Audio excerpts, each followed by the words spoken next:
Welcome everybody to the Town Board, Town of Queens regular meeting for February 27th. If you'll join me for the Pledge of Allegiance, please.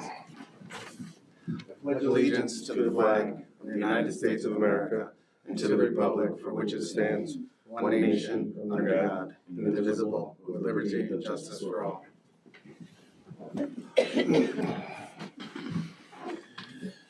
Thanks for joining us tonight. We have a few announcements. First one is Expert Encounters, the Environmental Protection Specialist at RCS Community Library, March 4th, 6:30 p.m. to 8.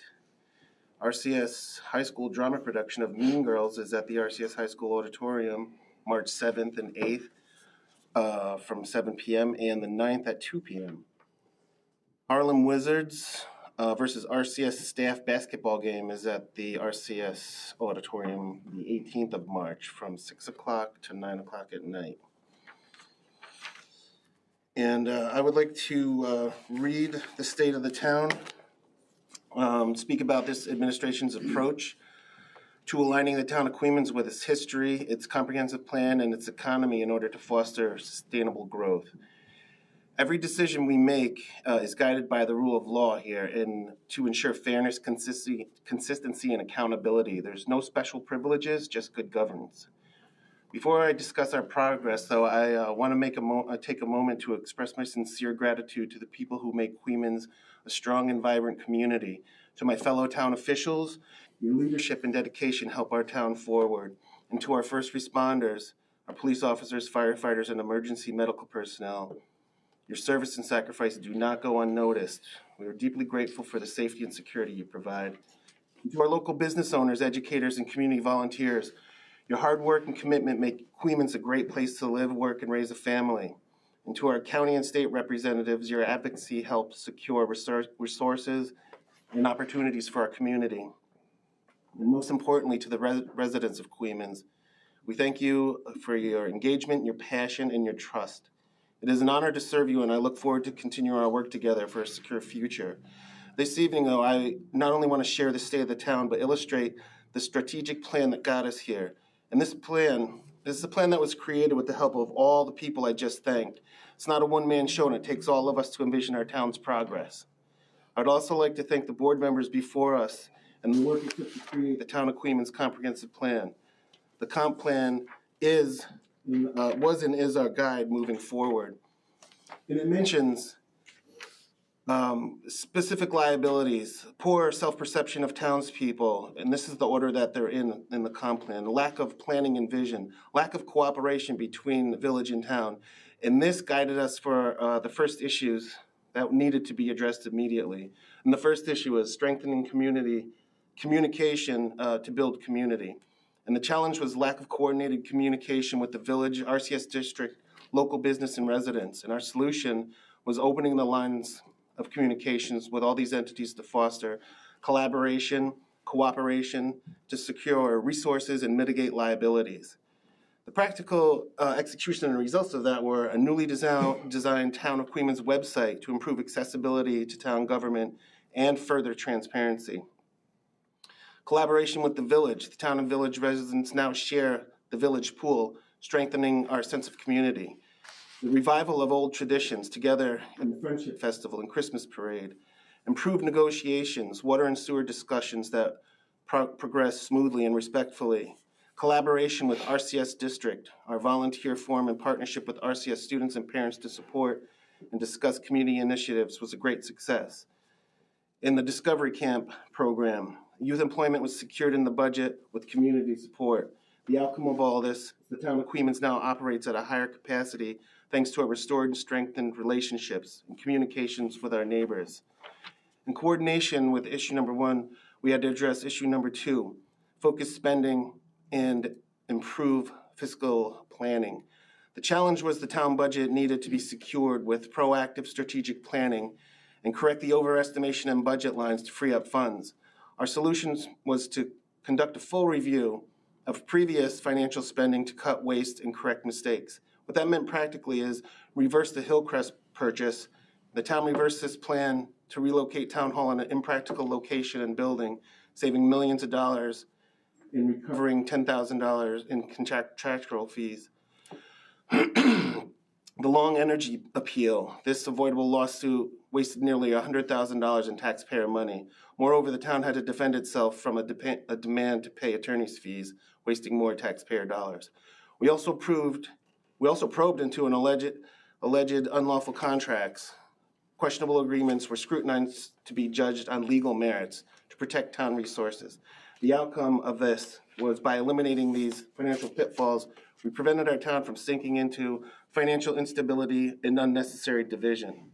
As these two issues were being addressed, we moved to the third, reinvesting in our future. The challenge was little to no investment due to budget mismanagement. The solution was review each department's fixed assets, assess strengths and weaknesses, and create an investment plan to maximize resources and revenue. What that meant practically is we had to create a streamlined and cost-effective budget for 2025. Our participation in NICLAS, New York's Cooperative Liquid Asset Security System, which allowed the town to invest safely while increasing revenue, this resulted in a 1,118% increase in revenue from 2024 as compared to 2023. To clarify, that 1,000% increase was for 4 months in 2024 at $85,000, compared to 12 months at 2023, which was $6,000. We expect much larger numbers in 2025. The outcome of this was cutting waste allowed us to reinvest in our town's growth without raising taxes. Issue number 4 was economic development. The three-part strategy for the foundation of growth is as follows. A full-time supervisor working daily in coordination with town officials, appointees, and employees to execute our plans for communication, cooperation, fiscal responsibility, and investment. Number 2, a centralized local government. Our new town hall on Route 9W offers an ideal location without monthly rent, interest payments, or tax increase. And this centralized location will enhance government efficiency and demonstrate to potential investors the organized and well-ordered support they will receive when investing in Queens. Number 3 is small business support. We foster transparency and trust, inviting businesses to reach out when in need of support and cooperation. Working closely with the RCS CBA, we continue to raise the profile of local and family-owned businesses. Another important yet overlooked part of the economic development in the town of Queens is our history. Investing in our rich culture and history should really be at the top of this list. To move forward, it is essential to know our past. Together with the Ravena Queens Historical Society, we are working to raise the profile of our rich town history by coordinating events and preserving historical markers. And in our support of the Alcove Preservation Society, helped secure a $15,000 grant for the Chimney Capital Project at Valley Paper Mill Park. These types of projects are essential to preserving our local history. Number 5, a safer community through law enforcement. Queens law enforcement officials are at the forefront of the safety and security of our town. Nothing could be more important than for every citizen to feel and be safe in their community. Our administration has increased the Queens Police Department budget 34% to ensure every call continues to be answered and all officers are safe in their duties and using reliable equipment. This department funding has resulted in more full-time on-duty officers and new cruisers upfitted with modern communications and shields protection in every patrol car for our Queens officers. We did all this without a tax increase. And to make our park safer, we have cameras installed at Riverfront Park and Geralman Park. Issue number 6 was infrastructure and public services. The $500,000 USDA grant being secured for the wastewater treatment plant with potential for adding $2 to $3 million in funding. And the flood mitigation efforts at Route 143 and Stanton Road in coordination with a hardworking highway department. Expansion of high-speed internet via Mid-Hudson fiber optics to Lindskog is complete. And just found this out today. The residents will be getting information on how to contact Mid-Hudson for high-speed installation in the next week or two. And according to Mid-Hudson Fiber, our more rural residents on Carr Road are projected to have high-speed installation in the next 18 months. By creating a relationship with Liberty Housing, we are moving toward the renovation of a beloved historic building on Civil Avenue and the protection and safety of much-needed senior housing in our town. Liberty has also indicated an interest in the creation of future buildings to provide our most valuable residents with homes to live for decades to come. Also, I'm told our new plow truck is complete and being outfitted for winter plowing. Not this winter, I'm sure, but maybe Danny could tell us about that later. This is not an exhaustive list by any means, but I saved the most important issue for last, and that's managing truck traffic. The challenge of high truck traffic has been affecting the quality of life and business investments in our town and village for decades. However, we are working on a solution by working directly with industries and state and local offices to develop mitigation strategies. Protection of our living space is at the very top of our 2025 list, and we are optimistic that with the productive discussions underway to balance industry needs with resident concerns, we will be able to ensure safe, livable neighborhoods for our children and their children. With that, I'd like to wrap this up by saying we believe the key to success is trust and accountability. And at the heart of all of our initiatives is trust. Trust in the rule of law and responsible governance in our community. We trust our department heads to effectively run their departments. We trust in open communication, sound financial management, and smart investments to strengthen our town. Most importantly, we trust our neighbors, because trusting each other is what makes us a community. Thank you for allowing me the honor of serving you. I look forward to our progress together. With that, I'd like to make a motion to accept the minutes from February 13th, 2025. I'll second that. All in favor? Aye. Minutes are accepted. And now we will start the supervisor's report.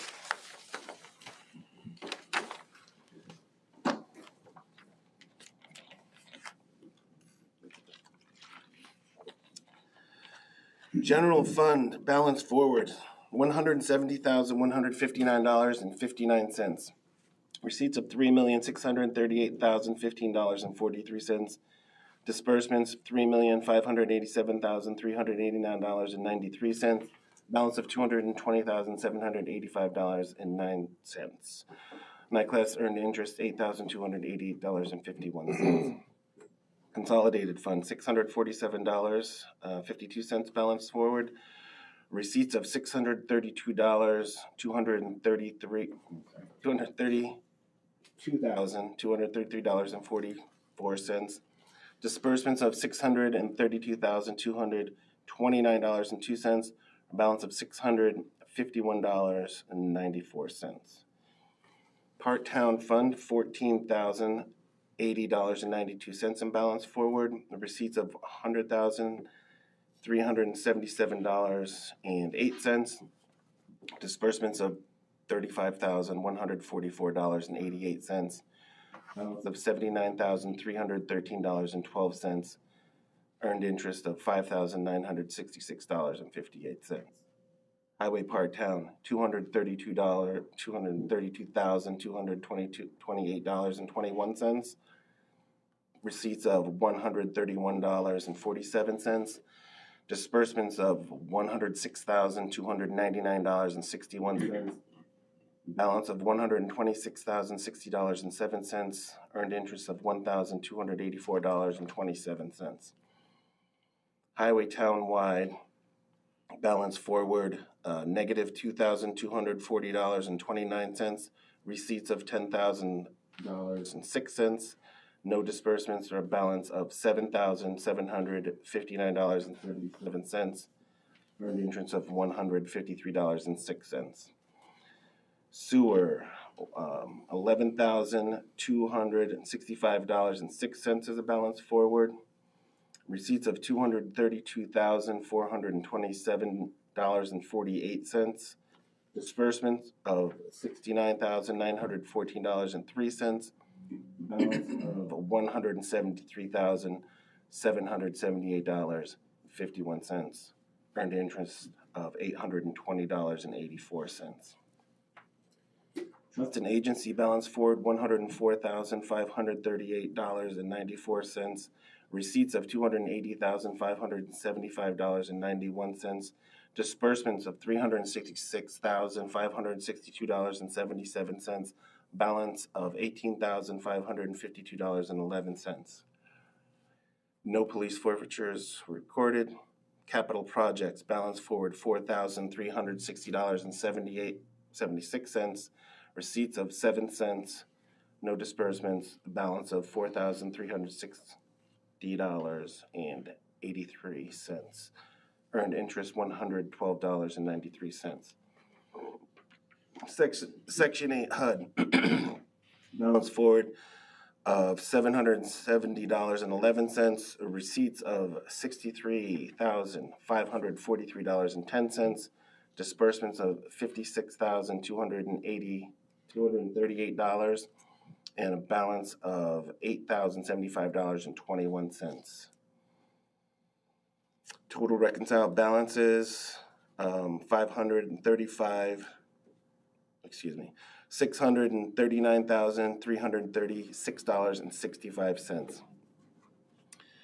Savings account for Grove Cemetery, $928.60. Night class interest, $109.97. Queens Hollow Cemetery, $546.80. Earned interest of $10.96. Alcove Cemetery, $320.97. Earned interest of $51.30. Total savings account in the cemetery is $1,796.37. Total earned interest $172.23. Collateral coverage for the Bank of Greene County and National Bank of Coxsackie, $200,000. Collateralized at $2,777,000. $77,350.98.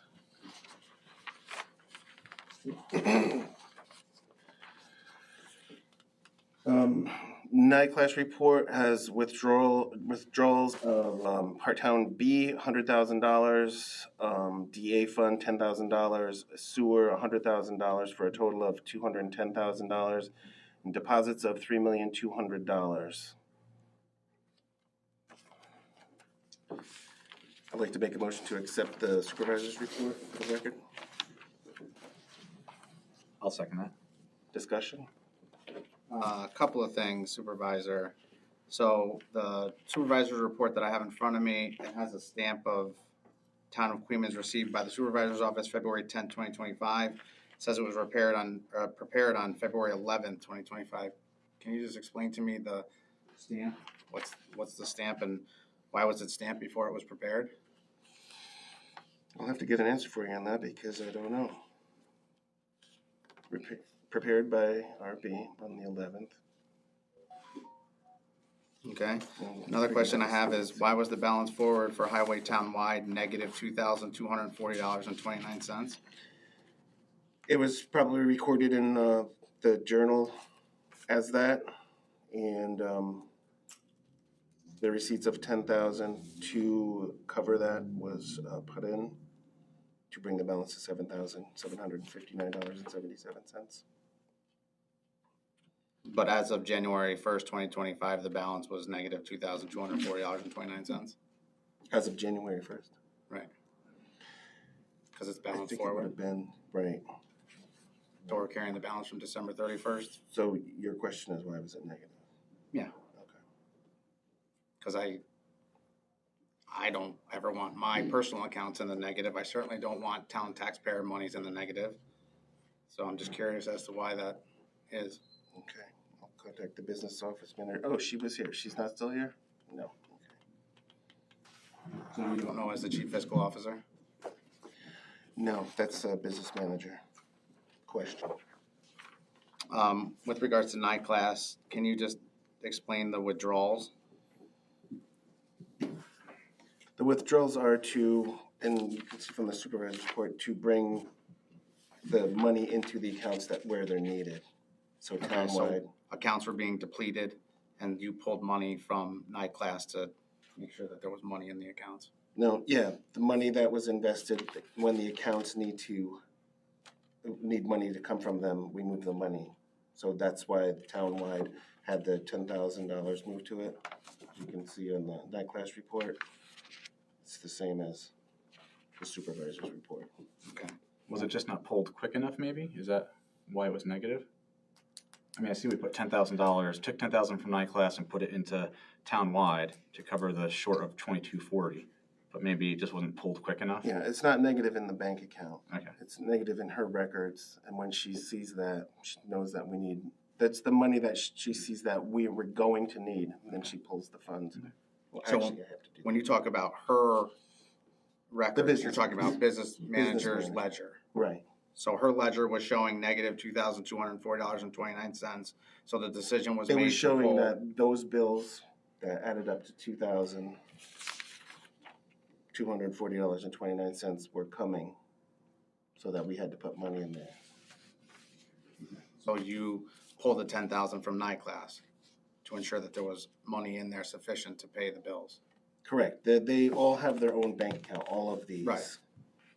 Yeah. So there is sufficient money there that's earning interest that when we need it, we move it. Okay. We deposited another 3.2 million from general A fund during the month of January. That was, yeah, and that's added between sales tax, which came in at 565,000, and from pilots, which was 1.1 million, and from property tax that came in at 1.7.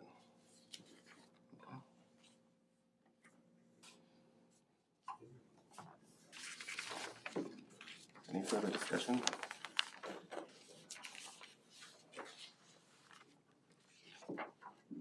All in favor of accepting the supervisor's report?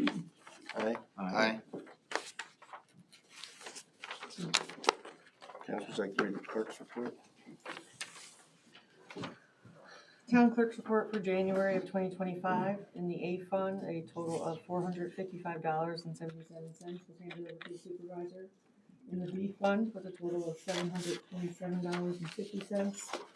And property tax of $2,815,413.28 was collected. Now that's property tax, the budgets for the firehouses, that's the unpaid sewer and water, and the tax levy itself. In the sewer fund, we handed the supervisor $84,208.84. We have a total local shares remitted of $2,900,805.39. Albany County Director of Finance received $930,572 towards their property tax. New York State Comptroller's Office received $15. That was for a gambling license. New York State Ag and Markets received $18. New York State Environment and Conservation received $50. Total non-local revenues is $930,655.50. So your total state, county, and local revenues for January were $3,831,460.89.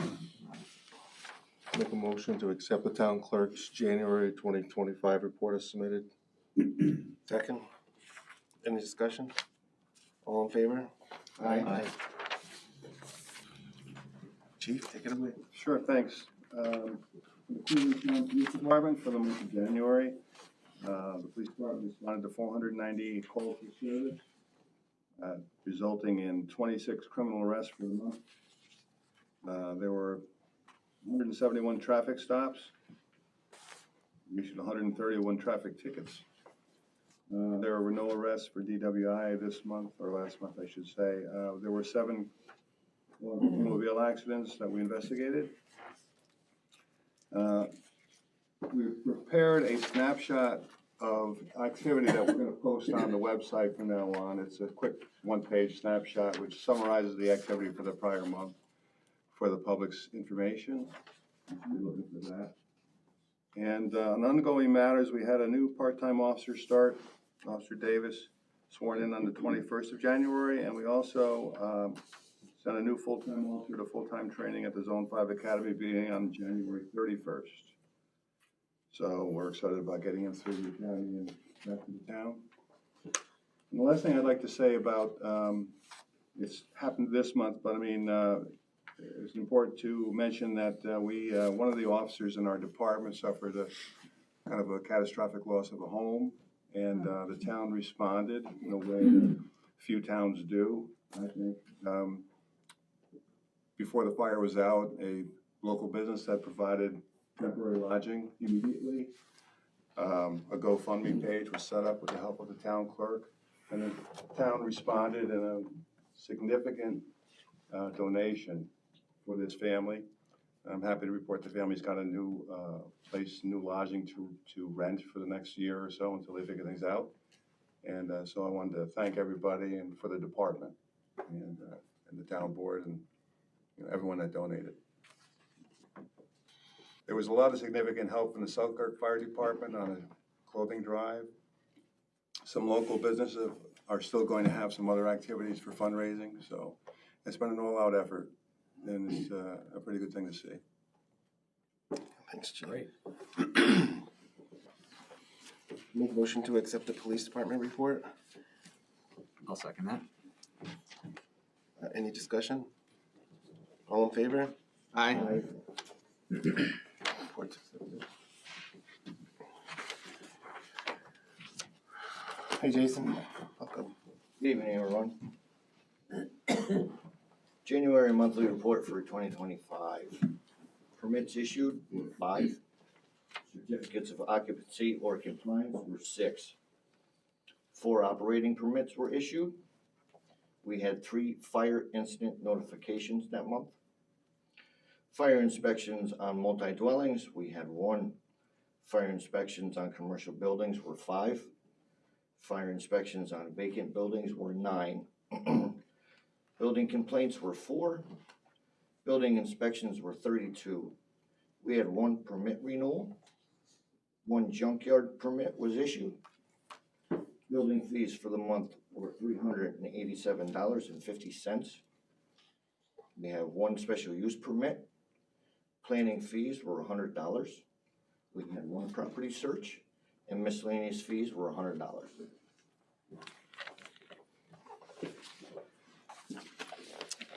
Make a motion to accept the building department report for January. I'll second. Discussion? Hey, Jason, you probably don't have the numbers off the top of your head, but this month versus the average production from last year, what do you think this month rates? Well, every January is slow. But do you think that this compares to what last January was? No, it's probably right there. And then they always start picking up, because I do have a couple applications in the office right now. And then progressively gets a little bit busier by March. And a lot of people finish up the project that they started in the fall Right. over the winter time, so yes. All in favor for accepting the building department report? Say aye. Aye. Aye. Report is accepted. Keith, how you doing? How's everyone tonight? Good. I'll give you the January 2025 report for the sewer department. We had 16,281 gallons come through the plant total. Our average flow was 525,000. We're removing a lot more tonnage to landfill. We're normally around 38 tons. Now we're doing almost 60. We did a little change on the press, on the screw press, so we're pushing out more solids. Al Collins has been really great. We've been working together for a couple of years now. I try to give him a couple days lead notice, and then sometimes it doesn't work that way, but he's been gracious and done it. And other times where he's busy, we can push it off for him too. But we work good together. But just wanted to let you know, you see the tonnage on there. It's a little bit higher than it's been. So for this month, the removal rate, we failed. We're supposed to be 85. We're at 83 and 84, you see, for removal weight. January 1st, the first of the year, we had that rain. We had almost an inch of rain and that. So that's the day we do lab. So we had 1.2 million come through the plant. So it's diluted. So it pushes a lot of solids out. So unfortunately, that's why we failed. So just wanted to let you know that's all from I&I, because our normal flow is 500,000. And when we get rain, that we're well into the middle. So that's where that comes from. And DEC knows that. And everybody up and down the river has the same problem. So just wanted to let you know that. Because we only had an inch of rain for the whole month. So going through, So for the whole month of January, we spent $22,338.48.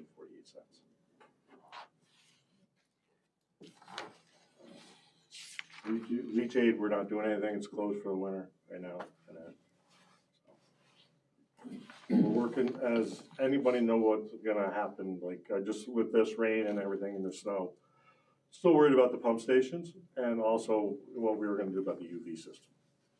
The season's coming up and we had that bid in there, but it was only good for the 1st of January. Just gonna let you know that, you know, it's gonna be high, a little bit higher. And I know we're looking at that grant money and stuff like that, but we may not be able to use that. For the UV you're talking about? Yeah, just like that, the pump stations, I know we're working on that with that grant money and stuff like that, but just wanna make sure that none of that gets lost behind, you know, that, you know, the UV system needs to work on. Yeah, I know the wipers aren't working and it's. You know, they're frozen and everything and that, so that's a new, you know, we can buy all that new, so that's, you know, we were talking about doing the upgrade and everything like that and nothing. Yeah. So after that, LaBerge site visit, did, I got an email from Ron LaBerge, today at the end of the day, but, essentially, next steps, where do you think we're landing with the, lift stations? Because when we went out there on, that day that it was Yeah. freezing. On Tuesday. Yeah. What, Ron was saying, you know, perhaps we just replace one of them. Where do you think? Well, I mean, he wanted to replace just one of the pumps, which we can. And that's what that one quote was for like 30 grand, you know, from the one company. The other company was 92. So that's where we are, just changing the pump. One pump, putting it in and leaving it, and then trying to refab after the fact. Yeah, do you think that it makes sense to do Well, that? we should do something. I mean, we should, you know, I mean, it would be nice to do one at each station, Right. you know, but, you know, so, but still, that's, you're talking 70,000. Right, so yeah, with that $70,000 investment, it will carry us through, if we Yeah. decide in the future to go bigger, Oh, definitely. that will be You know, this is minimal. Yeah, this is just a Band-Aid, is what I would say, you know, but Yeah. it's something, if we go with that and stay with that motor, you know, and then we just replace the other one, then it's just another motor and control, you know, because you definitely need to update the control panel, the pump, so to get a newer bottle pump and everything like that, you know. What do you think of that plan? Either one, you know, that's probably the best way to go right now. Okay. For short money, you know, Okay. let's get the pumps changed, the one at each one of the lift stations changed out, and that way, because we're going in the spring, you know. You said one quote was 35K and one quote was 90K? It's 30, yep, 29 something, and the other was like 92. For the exact same kind of pump and. Yeah, just, you know, the other quote was, you know, originally the other one company was like 84,000, the other one was like 134,000. You know, I asked them are we doing the same thing, you know, and everything, but they come back and they were like, because the one guy was talking about a long haul excavate and then, you know, and trying to pump because we're so far away from Church Street or Wesley Church Street. So, you know, they were way overboard for what we needed. Does the control panel, does that need to be replaced at the same time as the pumps, or is that a separate No, thing? we can do separate, but it's gonna need to be upgraded. Though. Sure. Yeah, because that's where some of the problem comes from, you know? Do you know how much that would be to replace? Not offhand, No. no. Okay. We just did the pumps as Sure. separate, you know, so we didn't break it down, you know. Okay. I was thinking if they were doing 30 for one motor and then the whole bid was 80, you know, 84. So the grant that we Twice. were awarded is 500,000. Right. And my understanding is that we have to pay the money up front and then get reimbursed if it's a qualifying expense. And we don't have all that money, right? Do 'Cause we know yet whether this pump replacement is a qualifying expense based upon that USDA grant? Colleen Carr from the USDA, I asked her this question about a month ago, and she said typically anything that is involved in the upgrade in the project will be covered. Generally speaking, she had to go back and you know, ask her team. Because it sounds like what Keith is saying is that these need to be replaced ASAP. And if we have to spend the money initially anyway, we might as well put that on our short-term radar to make that purchase. Because like when we were talking there with the engineers and everything, we were asking, what's considered emergency? And it's pretty much, their emergency is when it's pumping out of the ground. Right. I don't wanna wait to that point. No, me You neither. know, so, I mean, that's what they consider emergency. When it's running on the ground and it's a health issue, then it's emergency. Right. That's why I was like, why are we waiting so long? You know? Yeah. And their aspect of emergency, you know? Just to clarify, so the 39,000 is a single pump, and the 87,000 was both pumps. Let's just talk about. And the controls, yes, that's pretty much what the quote is and that. That's why, like I said, you have to pay 29,000 and change, like I think it was 29,800. You know, and we were That's paying, for I the think the single? original quote was like 84, 85,000. I was like, and then, but they're coming out twice doing the work, you know, instead of just coming once and doing everything. And that's with the control panel. The 80, yes. Yeah. So that would be both pumps and a control panel. Nope. I think that's a good use You of know, the but it was, I think it also had some, I think there was an option there. I tried to get them to get an alarm system in there. I think they have a cellular alarm system on it. I had to look back at it on the bid because I was like, what good is it? You know, because we have alarm systems now that they ignore them half the time, and or whatever. But they said we'd call our cell phone, and then I would get that call and run down. Or And then- the guys at the plant. And how old are the pumps that we have currently? How long do these pumps normally last? Well, they were replaced in 2020, or 2001. 2001. He did it when he was in office the first time. So they're about 24 years old. Yes. Okay. And they're the ones before that with the original ones from 1970. Okay. And would it be your recommendation to replace one pump from each pump station in the short term? I would, if we didn't have the money and we had to do it, yes. You know, but I'm looking, you know, when I started thinking about 80,000 compared to 30, I mean, I don't know, you know, but you're talking, you know, if you did 30 at this one and 30 at that one, you're at 60, you could have did one for 80, you know? Right. And maybe use one of the other pump that's at the other lift station that's good, drop that one because it's identical, drop it into the other lift station for the time being. Mhm. Just switch the pump itself, which is easy.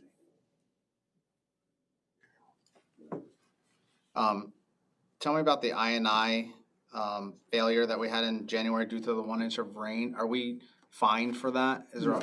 Okay, It's there's no. just it's every, you know, what it is like the infrastructure, okay? The village, not blame the village or anything, but our infrastructure's old. It's got a lot, and we flood here. Right. This area is very prone to flooding. So in the manholes, they drill holes in them, sewer manholes, you know, because to alleviate the water. They're trying to save people's houses, so they're dumping it. Plus, you also, all the residents, they're pumping their water out into the lawn, just recycles into the basement. They say, well, we don't want to do that, so they hook it into the sewer. Well, we don't want to treat clean water. That raises our costs, like, you know, everything runs more, loss, you know, and everything. And we have more chances of violation like we do. We would rather have them have the village go down the side in the sidewalk of each street on both sides of the road and put an 8-inch PVC pipe and have every resident dump into that. It would eliminate, because I can't handle that flow. That's why we have a lagoon down there, we fill that, and then after the storm leaves, we go the other. We have 2 tanks, 2 other clarifiers we can fill at the plant during rain events that we use. Like I said, yesterday we were at 1 million today, when I went in, 1 million. We're at 600, a little over 600,000 right now, so we'll be into 1.1, 1.2 million tomorrow morning. Okay. I mean, because it's not supposed to get below 32, so it's gonna keep melting. Right. And we're eating it right now. And then tell me about this change in the screw press, where we had 63 tons of sludge removal when we're usually at 30 something. Well, when we first started, we ran, and it was kind of ran a little wet. We didn't have a rush. We were trying to get it as dry as possible. So we were doing that. We didn't produce a lot of solids, but it was recycling into the plant. You know, Because everything goes back to the head of the plant. And it was gelling things up into the plant, so I was just like, it's crazy, so. Got a hold of the company, they thought, well, you know, because we couldn't really dial it in, it was just a mess, you know. So, they came down, they diverted the water, they said they found better process going this route. So since they've done that, we probably jumped 15 to 20 tons a month. I mean, you know. So how do we get back down to, We'll never get back down, we'll never? never. Okay. You know, we'll always pump out that kind of water, probably now, you know. Okay. It's not, you know, so that's how it works. I mean, it'd be easier to explain to you when you came down and showed it to you than trying to explain it to Yeah. you. But to walk through and see the whole process and everything, you know, what it entails and stuff, that press right there is a one-man job right there. Okay. Actually, it's running right now as I speak. Because we produce, like I said, we have 2 digesters out front that were primaries, because they've changed the whole process over the last 10 years. So we have 2 primaries that were now digesters where we put our sludge and we try to get it as thick as possible. And then we send it through the press. So we're running about 1% on solids. And we got about roughly about 60,000 gallons in the tank, 65,000. And we're wasting to the other one that only knows that much. So we're trying to dial it, you know, trying to pump as much through that press as fast as we can, as long as we can, because it's slow and steady is the best way. So we have to leave it running. And in order to get that tank emptied so that we can start the next one at 1%, means that one's got to run longer. And like I said, it's running right now. It'll probably run. If I go back down later and it's dialed in good, I'll let it run all night long. Okay. And just so that we can keep up with what we're, you know, because otherwise we'll have to have it hauled out and it's going to cost us more money. Right. So we're just, you know, so we run that all the time. Like we just had Al come and dump it and we'll run that tonight. We may run it again tomorrow just to get caught up, you know, because we can't take a chance. We want to finish that tank so we can go to the next one when it needs to be done. Right. Because the higher the percentage, the slower we have to go. We're only pumping at 6 to 8 gallons a minute. You know, that, and then try to do 60,000 gallons like that. Right. You know, if you go 6, 7 days, you know, when Al's there every 5. Right. You know, you're taking 12 tons out. Just want to let you know. I mean, if you guys take a tour one day, on the weekend, if you want, come down, we'll take a tour and show you everything. Okay. You know, walk around. It really is fascinating. I just want to thank you guys. I don't know if you saw Michael and I, because the associate from Rich's law firm, Michael, was down with Ron and Steve Adams, and it was unbelievable to see Tyler out there cleaning the 50-foot round clarifier with the broom and that 20-degree windy Tuesday. I couldn't believe it. You guys worked unbelievably good. That's part of the job, just walking around in the water. Because if we don't do that, we could violate on our permit, and then they do come in. Because we can't have any solids going in the river. Right. That's the whole thing, you know. So we're out there all the time, no matter what the weather, cleaning it, brooming it, stuff like that. It's just got to be done. Yeah. It's not that bad either. The press room's kind of stinky, but the rest of it's not too bad. Yeah, no. Even in your shorts. Any other further conversation? No? All right, make a motion to accept the sewer report. I'll second that. All in favor? Aye. Thanks, Keith. I just want to make an announcement. The people are trying to follow Vimeo, and I guess this is on YouTube now. Yeah. So you may want to let everybody know it's on YouTube. Yeah, they, and I talked to Steve about that today, to make a general announcement. It all functions the same. The link, the quick link should take you to the YouTube. I had him do it for me this morning.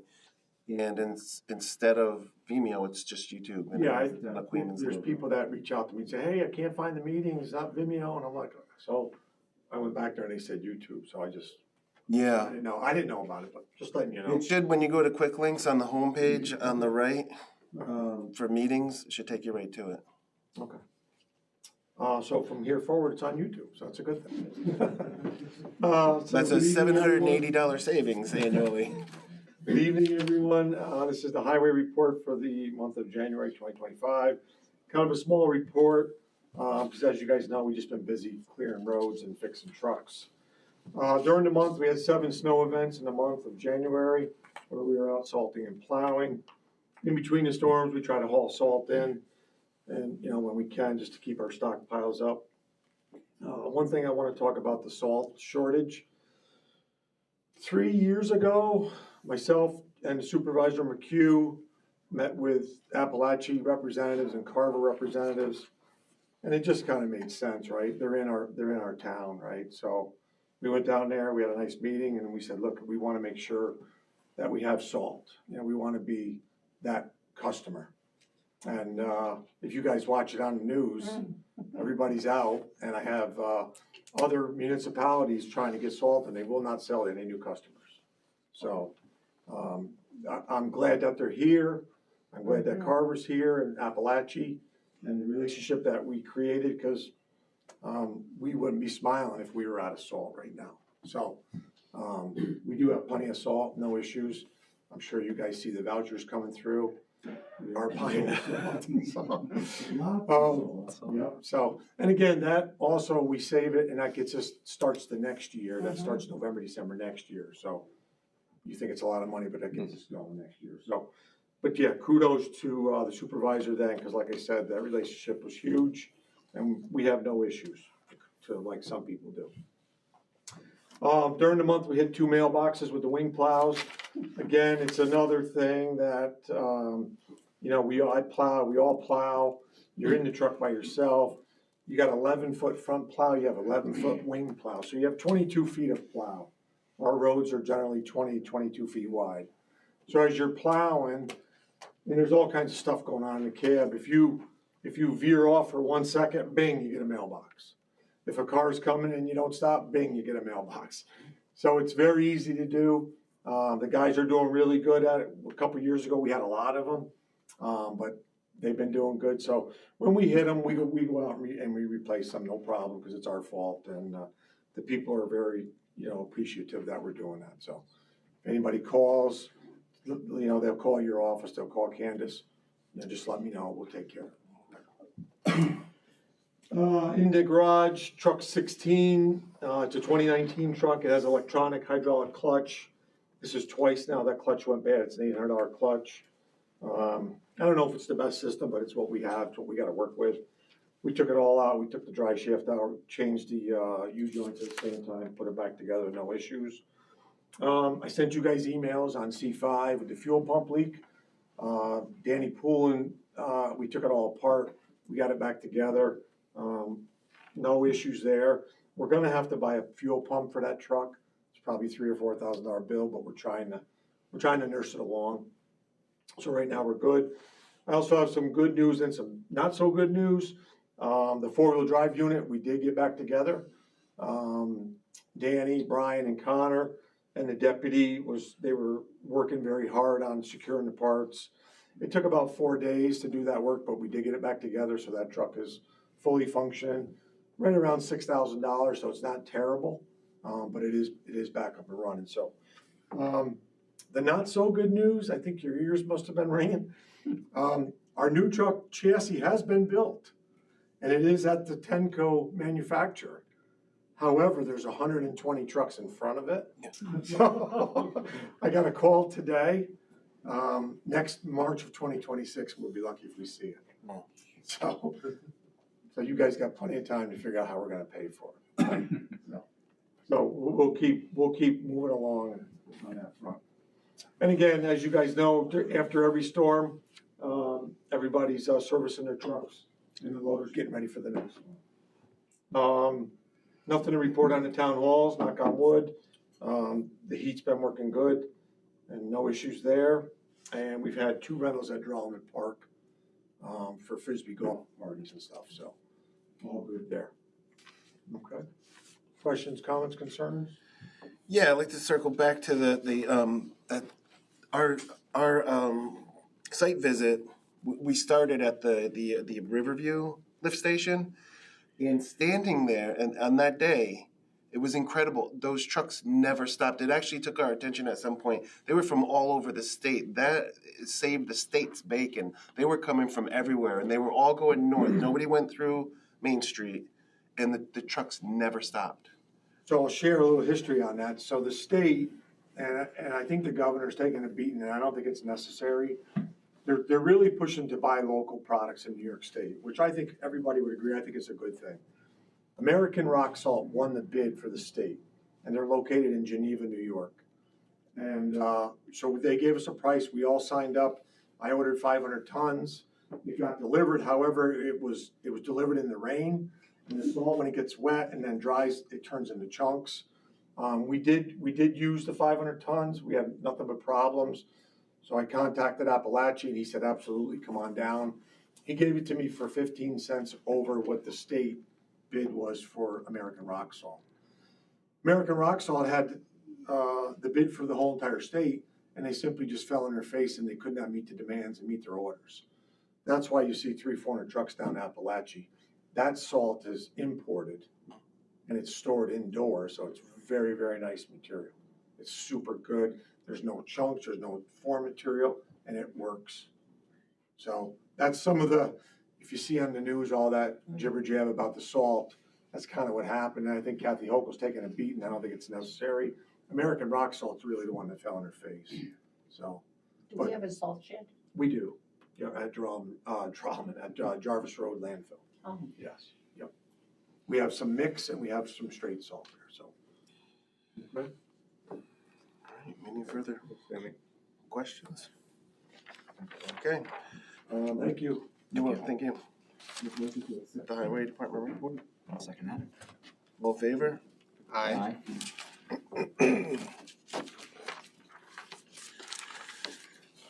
Okay, anything for liaison reports? I just spoke briefly with the chief a couple times this week, and he says that the new guys are working out really well. And we talked about Sergeant Arnold's thing and how the community got together, so I appreciate the community getting together for Kelly, all the officers that helped her out. And then the new officers are working out well, and we talked about bringing on some more, so that's good.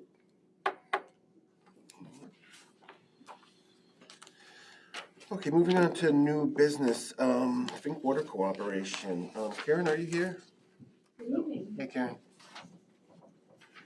Karen Majanowski from Bowler Engineering for the record on behalf of Fink Equipment. Did everyone receive a copy of an exhibit that we submitted? If not, Yes. Yeah, I got it. Yep, I have mine. So this is a bit of a unique one that you don't see often. So Fink Equipment, existing business here in the town of Queens as well as Bethlehem. So they own property within both municipalities. They're on the town line. It's obviously two separate parcels because it is two separate municipalities.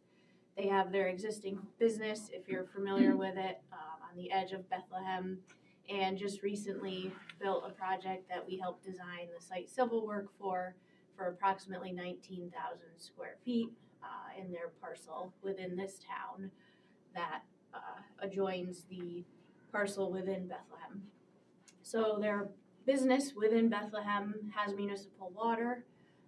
That service ends pretty much at that property at the corner of 9W and Pictway Row. So on the other side of the property, there's no municipal water within this property in the town. So there is an existing well which services that. Obviously, the desire is to have municipal water. Much easier, there's more you can do with it, with the property, and they do own a decent amount of acreage within the town here with their existing property that they hope to do more with in the future, in addition to the building that they just built.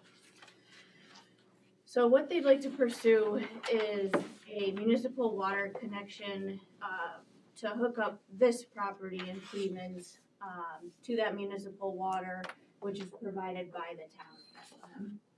So one thing we looked at, which would have been probably the most straightforward thing, would be to tie off of the existing municipal water that they have at their adjacent building, which is only a couple 100 feet away from this property.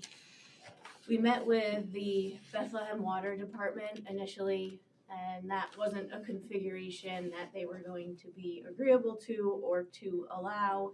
However, they did say, which is what we've conceptually depicted in the exhibit that we submitted to the town, is that they could tap off of the existing main on the side street that's there, bring it through the property which they own in Bethlehem to this property in Queens, and be essentially what we would understand as an out of district water user.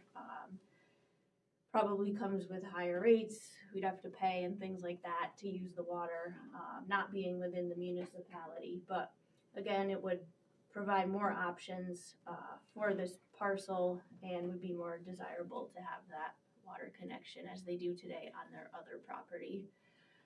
Is that where where I'm looking at, where it says like water main easement? Is that where it's in red there? That's where the water. That's where you're trying to tie into, and it will go That's the path. from the town of Queens? That's right. Okay. From down at Bethlehem. Or from town of Bethlehem, yes. Correct. Go all the way around the building. Yeah, we would have loved to have just pulled off of that building service, but in Did the town of Bethlehem say why you couldn't?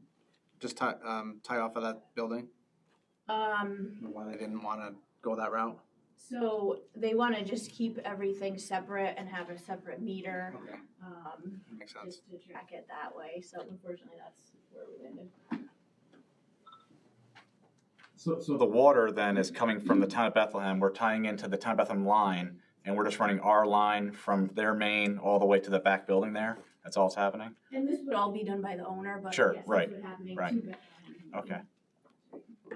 Was all of this thought of during the site plan preparation, or was the water an afterthought?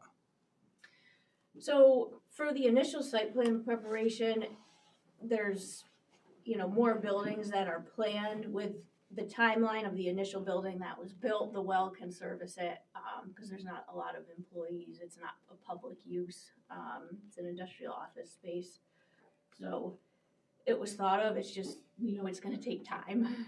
So it would be awesome to have for the future as they continue to do things on the property. But for the one building, the well was workable in the immediate future. Okay. Well, I'm sorry for my ignorance, but I don't really know, like, what do they need from us as the town of Queens?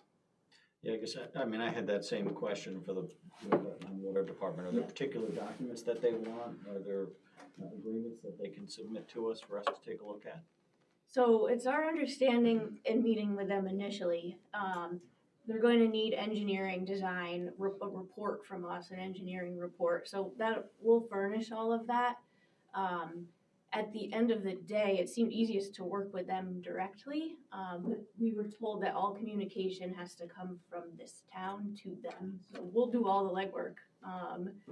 And at the end of the day, we'll confirm what agreements and things are there. If you can provide any guidance now, that's great. I know we're at the first meeting and initial stage, and it's a unique one for everyone. But that was the main reason, is that the communication needs to be between the towns.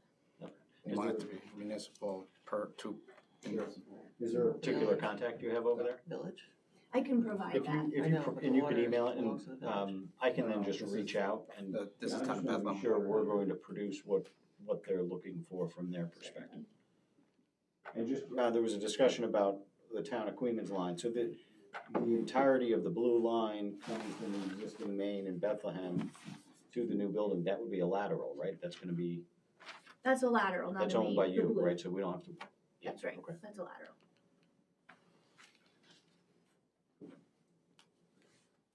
So the town of Bethlehem wants us to be the face. You'll do all the legwork. But No. it's gotta come through you is what we're being told. Right. And then ultimately, they'll own the line, so if there's an issue with the line, it's their responsibility to repair that lateral. Right. Town of Bethlehem. Well, the lateral's gonna be owned by the property. Property owner.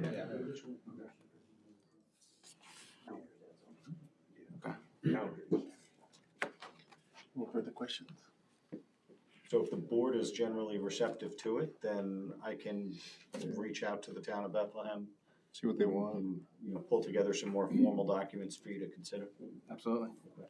We'll reach out to Linda too and inform her of the update and, make sure she understands. Yeah. That would be great. We appreciate it. Thank you. Thank you. Thanks, Karen. Thank you.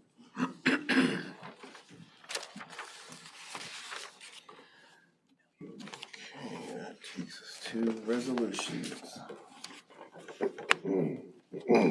Resolutions? Alright. Oh, I did wanna make I forgot that Linda is absent.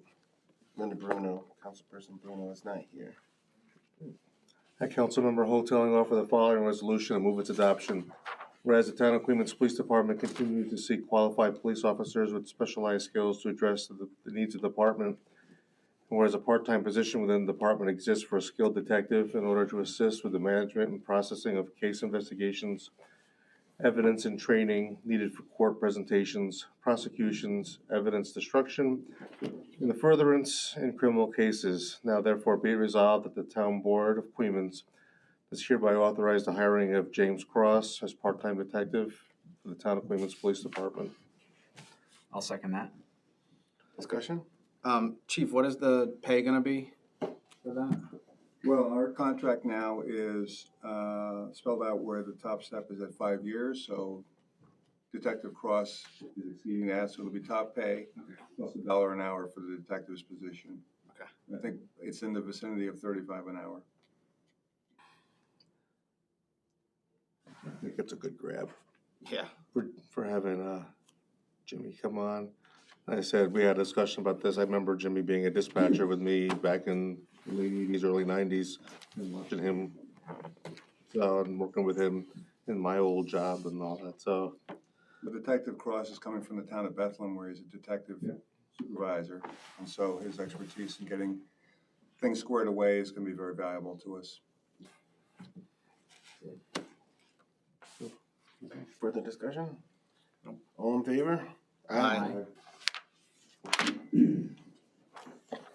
Motion carries.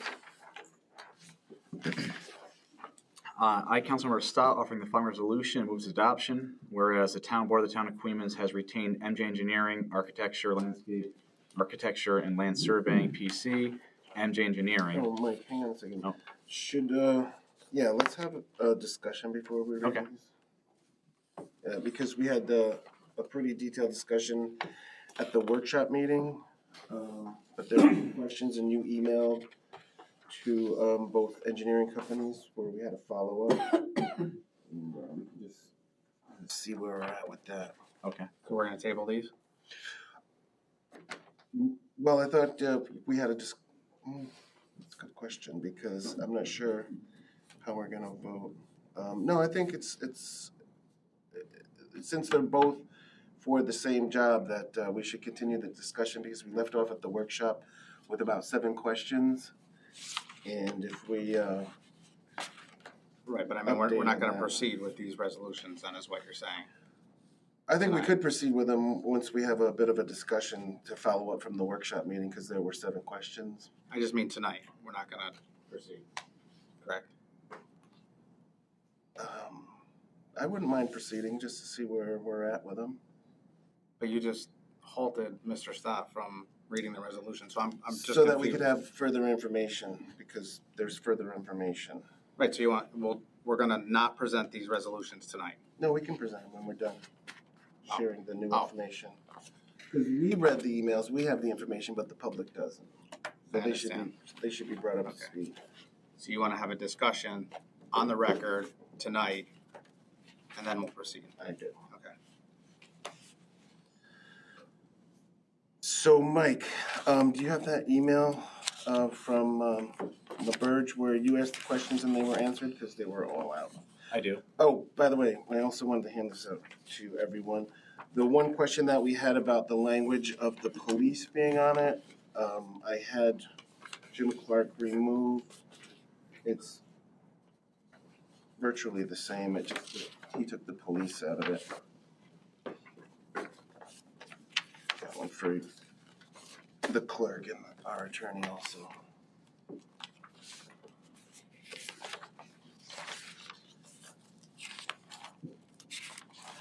So would you like to read your questions and then the answers that you sent to? Want me to read all 7 questions? Yeah, because, I mean, we all read them. Okay. But from the workshop. Sure. So really the whole point is we're trying to figure out between MJ Engineering and LaBerge. We have 2 estimates for professional services to get us up and running to do the new town hall. It's been an ongoing sequence, and we've been talking to really both. I know Mr. Schmidt and myself had and Mr. Riley had maybe a half hour to 35-minute virtual discussion with them a couple days ago, and at our workshop 2 days ago. 2 days? Yeah, 2 days ago. 2 days ago at our workshop, we had a workshop, and we primarily just talked about the 2 different estimates, and we had additional questions for those 2 estimates. So I emailed Mr. Clark from LaBerge and asked him roughly 6 or 7 questions, and I'll read those and his answers.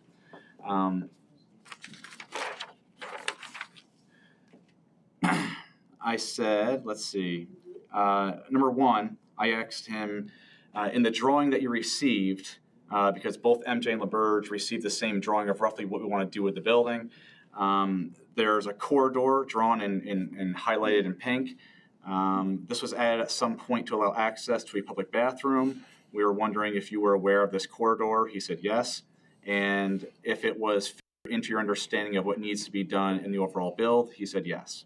The second question I asked him that we had for him as a board was the issue of if the police were going to be included in this build was going back and forth over the last several months. As of now, it seems that the space for the police may not be part of the renovation. Were you aware of this? He said yes. Well, we mentioned this because in part 1B of his proposal, he mentioned about relocating the police, and he said that was an oversight. He apologized for it, and you just handed us the updated one without the police mentioned in it. The third question, do you have any engineering plans of the building? If not, can you give a rough estimate of how much it would cost for you to complete such drawings or engineering plans? We would assume that such drawing and plans would be needed in order to begin the bidding process when that time comes. He says, as we discussed, in the absence of any electronic information or CAD files, I was planning on visiting the codes office and borrow some of the hard copy information that I saw in my previous visit. All appropriate information would be scanned and then converted into electronic files that would act as the baseline files for which any of the tenant improvements would then be applied.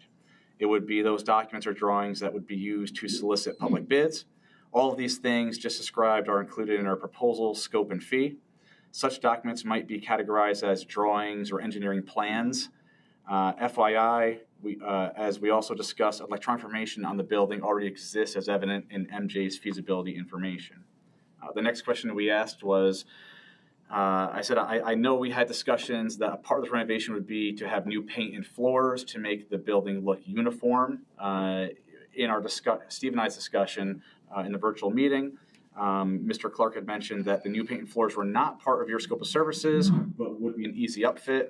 Do you have a rough estimate of what that cost may look like? He responded, if I recall correctly, the proposed scope of work did not include going through every room to repaint the walls, remove or refinish existing floors, and or refreshing ceiling tiles or suspension systems. Only those rooms that were affected by the removal, construction of new walls, doors, etc. For example, if a wall was being removed or documents would be, our documents would include how to repair the floor, wall, and ceiling finishes of the rooms that were impacted by the removal. Such repairs might call for the recarpeting or repainting of the room, the entire room, and not just where the partition was located. If there are certain rooms that need to have the finishes refreshed, we'd include those in our scope and fee.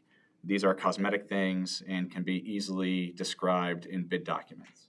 Then I said, lastly, one of the issues was Mr. Clark is not necessarily local. He's located in central New York.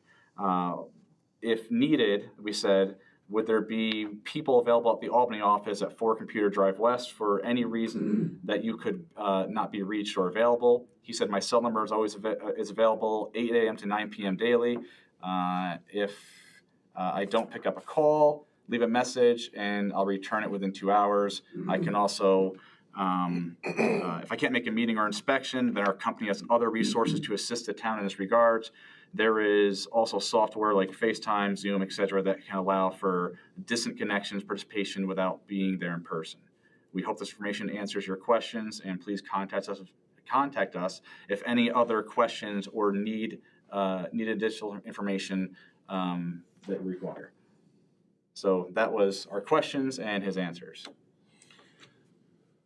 Okay, so, and to follow that up and to make it clear, the LaBerge proposal is 18.5 and the NJ proposal is $79,500.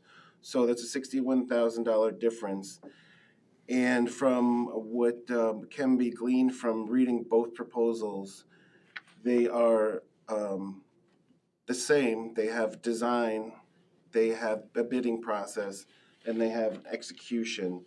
The LaBerge proposal addresses the minimal construction modifications anticipated. And the MJ proposal is much more detailed with things like bi-weekly meetings. And the points that I would make justifying LaBerge, number one would be cost efficiency. It would save a lot of money. And as we heard from our department, specifically the sewer, $61,000 could be used for the lift station. So we have cost efficiency. And I believe that LaBerge has the right size scope for the minimal work that we're asking for, as opposed to the MJ proposal, which includes detailed architectural, mechanical, electrical, and plumbing design services that aren't really necessary for this project's minimal construction needs. So paying for, I believe paying for that level of design would be wasteful and fiscally irresponsible. The third point that comes up is the streamlined process with less administrative burden, because it takes a lot of time for our staff to allow these projects to move forward. MJ's approach, while very thorough, adds unnecessary complexity to the simple project that we're proposing.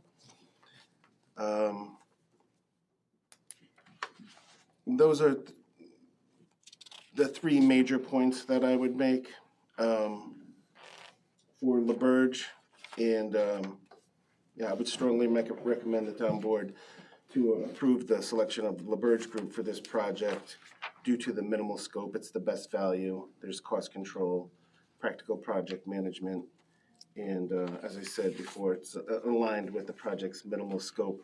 I also talked to Jim Clark today to ask him, he watched the workshop that we had in order to sort of bring together the discrepancies that we were having and the questions that were asked and answered.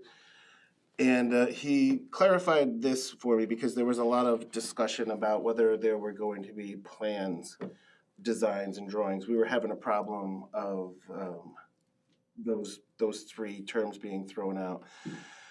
And Jim gave me a detailed timeline over the phone. He said the first thing he would do would come down and sign out files and permits from the town of Queens regarding the 9W property. And we have these, they're in my office. He would scan them and use them for his basis of design. And then he would walk room to room with at 9W with the stakeholders. That's the department heads, people that would be in the building. From this meeting, he would develop a scope of work that would take approximately 2 hours. From this scope of work, Jim would create drawings in the project manual. That's what his language is. I think MJ uses engineering schematics as a term, but they are essentially the same thing, although MJ's would, like I said before, include water and electric and health hazard mitigations and things like that. So from the scope of work that he would create the drawings in the project manual, he would then present that project manual to the town board for approval. And then he suggested another stakeholder meeting after the town board reviews his work to advise and review the security and comfortability of everyone in the building, who's ever in that building. He made a very, very sharp point of making sure that everyone was very comfortable with what we were doing, and what he was doing, and how we were approving of it or disapproving of it. So, you know, that would go to answer your question. Yes, there is going to be a plan developed by LaBerge that would address all the needs and detailed for a contractor to bid on with right down to the last door handle. And so with those points, does anyone have anything else to add? I would just add my own personal opinions, and that's all that they are, and I'm not trying to convince anybody otherwise, but MJ Engineering, I've worked with them for a number of years now. I worked with them on the planning board when I was the chairman of that board. I've worked with them at the town board level. LaBerge, I've never worked with. I understand, and I've been told that, you know, LaBerge was the town of Queens' engineering group back in the day. I would also say that while, yes, I recognize that MJ's proposal is $79,500 and LaBerge's proposal is $18,500.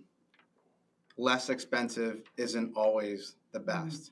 And I think the people of the town of Queens know me enough to know that, you know, I'm generally fiscally responsible. And while me being a proponent for MJ at $79,500 versus $18,500, I'm just not comfortable with the fact that I have no experience with LaBerge, that they have this quote, and maybe it's because that's all that's required, or maybe it's because I only have, you know, a half a page worth of a proposal, when with MJ, I have a very detailed proposal. I know exactly what they're gonna do. I know exactly what they're gonna provide. And I'm personally more comfortable going with the MJ side of it. Correct me if I'm wrong, when we submit for bids and we put out a set of plans, and in a project such as this, going into a municipal building, wouldn't the project plans, would it be irresponsible not to have a set of plans that doesn't have water, electrical, hazard material, mitigation, and all the stuff on those plans for the contractors to see as part of a proper set of plans to go out so contractors can bid? I mean, would we be doing ourselves a disservice and in this project by not having these things in a proper set of plans? MJ's proposal has that stuff, LaBerge's doesn't. And you can sit there and say drawings are what they're going to be doing and all that, but I don't have the luxury of assuming what they mean in this with the $1.7 million of taxpayer dollars that were deposited this month. I don't have the assumption to do that, and that would be fiscally irresponsible for me to assume that. But just correct me if I'm wrong, if the plan should have that before they go out to bid. Can somebody that has a little bit more knowledge than me know that? So you're absolutely right. So number one, is there bathrooms? Is there gonna be bathrooms in the place? Yeah. Are they gonna stay where they are? Are they gonna be relocated? Well, first of all, we have the plans. We have the building plans from when it was built in 1996. That's what Jim is going to come down. He's going to sign out the files and the permits, and he's going to build off of that. He at no point said he is not going to see the water, the electric, the MEP documents. But isn't that what you just said, that he's gonna develop a set of plans that we don't think that we need to put the water, the electric, and a set of bid plans that need to go out, you know, an engineered set of plans that are stamped to go out for public bid? Or are we just gonna assume that we're just gonna take the old plans and say, this is where they are now, and, you know, we're gonna go with it? The plans that were made up, you know, years ago, I mean, a fresh set of plans, I think, need to be done that include water, electric, hazardous material, alarms, all that type of stuff. We just spent $1 million on a building that we're gonna put another potentially $500,000 or more into it.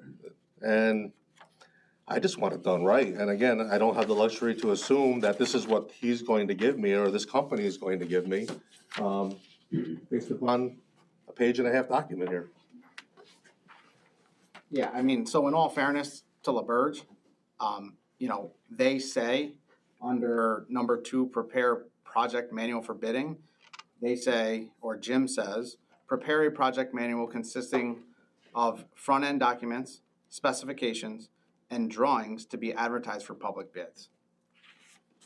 If you look at MJ's proposal, it says, the renovation will include architectural modifications, including infill of existing doors, installation of new doors, and construction of a new public corridor to the existing restroom.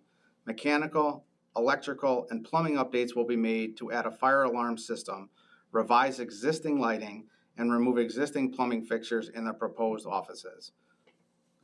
But isn't that the project, isn't that like when? I'm not an LaBerge engineer, says so I don't know what a project manual is. Consisting of front-end contract documents, specifications, and drawings to be advertised so it can go out to bid. I don't know what that is. And again, I know what assume MJ that. is saying. I I can read that clearly and I can understand exactly what MJ is going to do. I don't know what LaBerge is going to do, other than they're going to prepare a project manual consisting of front-end documents. I don't know what that is. That's all the documents that we have that plainly, because I went through them this week, state that a fire alarm does exist. There was a permit when it was put in that actually was rejected because they had to switch carriers. So the fire alarm does exist in the building. Again, we're talking about front-end documents, So, specifications, that's what and we're talking drawings. about, front-end documents. Right, but, okay, so you just gave me a couple of examples, but I don't, based upon this proposal, Right. you know. And LaBerge's, And you've had many I'm more sorry. conversations Yeah. with Jim Clark than I have. I had a 30-minute conversation with him. in the point. No, I'm just saying, so you may have more information from him and from LaBerge that I'm not privy to because I haven't been a part of those conversations. Okay, yeah, that's why we're having the discussion, and I honestly think that both proposals are very clear. And Jim is very clear about, so for instance, MJ will say, we need to go through the documents. That's exactly what LaBerge is saying. If MJ says we need to create these documents to prove the documents that already exist, that's a duplication of services. It's just that something that we don't need. What we have limited funds, we have limited budget, because we have lift stations that we have to put in. I honestly don't think 18.5 is all that cheap, to tell you the truth. I mean, for what they're planning on doing, it's the same exact work. They take the documents that exist. I mean, I just went through it step by step. He creates a scope of work. He presents it to us for review. MJ will do the same exact thing, except for they have things in there like 6 bi-monthly meetings. What we are That proposing they to said do, were flexible. what we're proposing to do is minimal: 2 doors, a wall. We don't want to hack this job. We I want, don't think it's. we a want to hack. make I sure. think that a minimal scope job needs a minimal scope approach. You know, I mean, that's your opinion. if I go to get a steak at Yanni's, a $10 steak, and it's $18 and 50 cents, and then I go to New York City and I get the same steak for $79.50. I don't need all of the accoutrements. I just want the steak, because that's what we're doing. And by no means does Jim Clark's been doing this for 50 years. The conversations that I had from him, he says, none of this is a heavy lift. My price will not change if we remove a wall and we find something. This price will not change. It's going to stay 18.5. Well, they also want to solicit our business, so they're always going to give a discount to. I'm not sure it's a discount. I think there's an overcharging in MJ, but that's where we differ in interpreting these two documents. I mean, in my opinion, run it. For example, if we have questions, I mean, we had a workshop, we talked, we had questions, I wrote them down, I emailed Jim, because they were for LaBerge mainly. If we have other questions, you don't have I to. don't have any other questions. Well, I have a very Ron, you're saying proposal like, right in I don't front of want to assume. You don't have to assume. We can ask him directly. And again, that's me. This is how I read it. When I submitted for Well, we don't have to- contracts with, well, listen, I'm just Okay. speaking for, I know. from my own personal, business and from my past, life and my old job. When you submit for, business, you take the most technically sound, proposal on its face. It doesn't necessarily have to be the most fiscally cheapest one to go. And when I look at the proposals side by side, I view MJ's as more technically sound and complete over LaBerge's. So, I mean, that's me, that's how I read it, that's how I read the responses. And if, if this is the end of the discussion, then read the resolutions and then we'll go from there. I'll say my opinion. To be honest, and both were pleasures to talk to and work with, and they're definitely two different kinds of communicators, right? So obviously MJ was way more detailed. I mean, there's no doubt about that. You can read it, but when you're talking about, again, I think we have a 4,500 square foot building. We are not totally ripping everything out and putting everything brand new. We are doing a minimal scope of work. I understand there's some things like the wordage of MJ is like, wow, they know what they're doing, and they do know what they're doing, but they know what they're doing and they are on point. LaBerge has been doing this. This guy's been doing this for 40 years. LaBerge is a reputable company. Price aside, you look at like the size of the build. I mean, man, for a $61,000 savings, when you're only moving and again, there could be change orders. You're only moving, some walls and everything else. I said, and my opinion is, LaBerge, and you work with Jim Clark, and maybe he is more than you ever thought he could be, which is great, and we just saved $61,000. And if he's not that kind of guy, and LaBerge isn't that kind, then guess what? We still have to figure out maybe a building for the court, for town hall, for police. We can use MJ. We can use anybody else we want, but at least we know that, like, you know what? Maybe LaBerge wasn't it, But it wasn't like we went to a whole retrofit, a $2-3 million rebuild, and we're like, oh God, we screwed up. Now, where I'm gonna say is that they're going with this picture here. This picture is gonna be completely different ultimately, because when we say a wall here and a door, we're not using the police department in there anymore. They're gonna go in there with all the department heads. And this drawing here is a drawing that was presented to both agencies that is limited public access to all the town offices, behind doors that the public doesn't have access to, which is not correct. So this building is going to change. This picture is going to change. Once they come in here and do that, it's going to be more than a door here and a door there and a wall here and a wall there.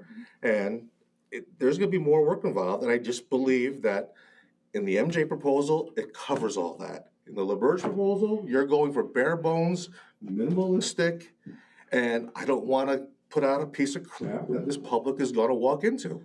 And that's just my opinion. And I respect that. Okay. I don't think that would be the case. Again, there's two different parts here. There is the scope of services, and there's the construction phase.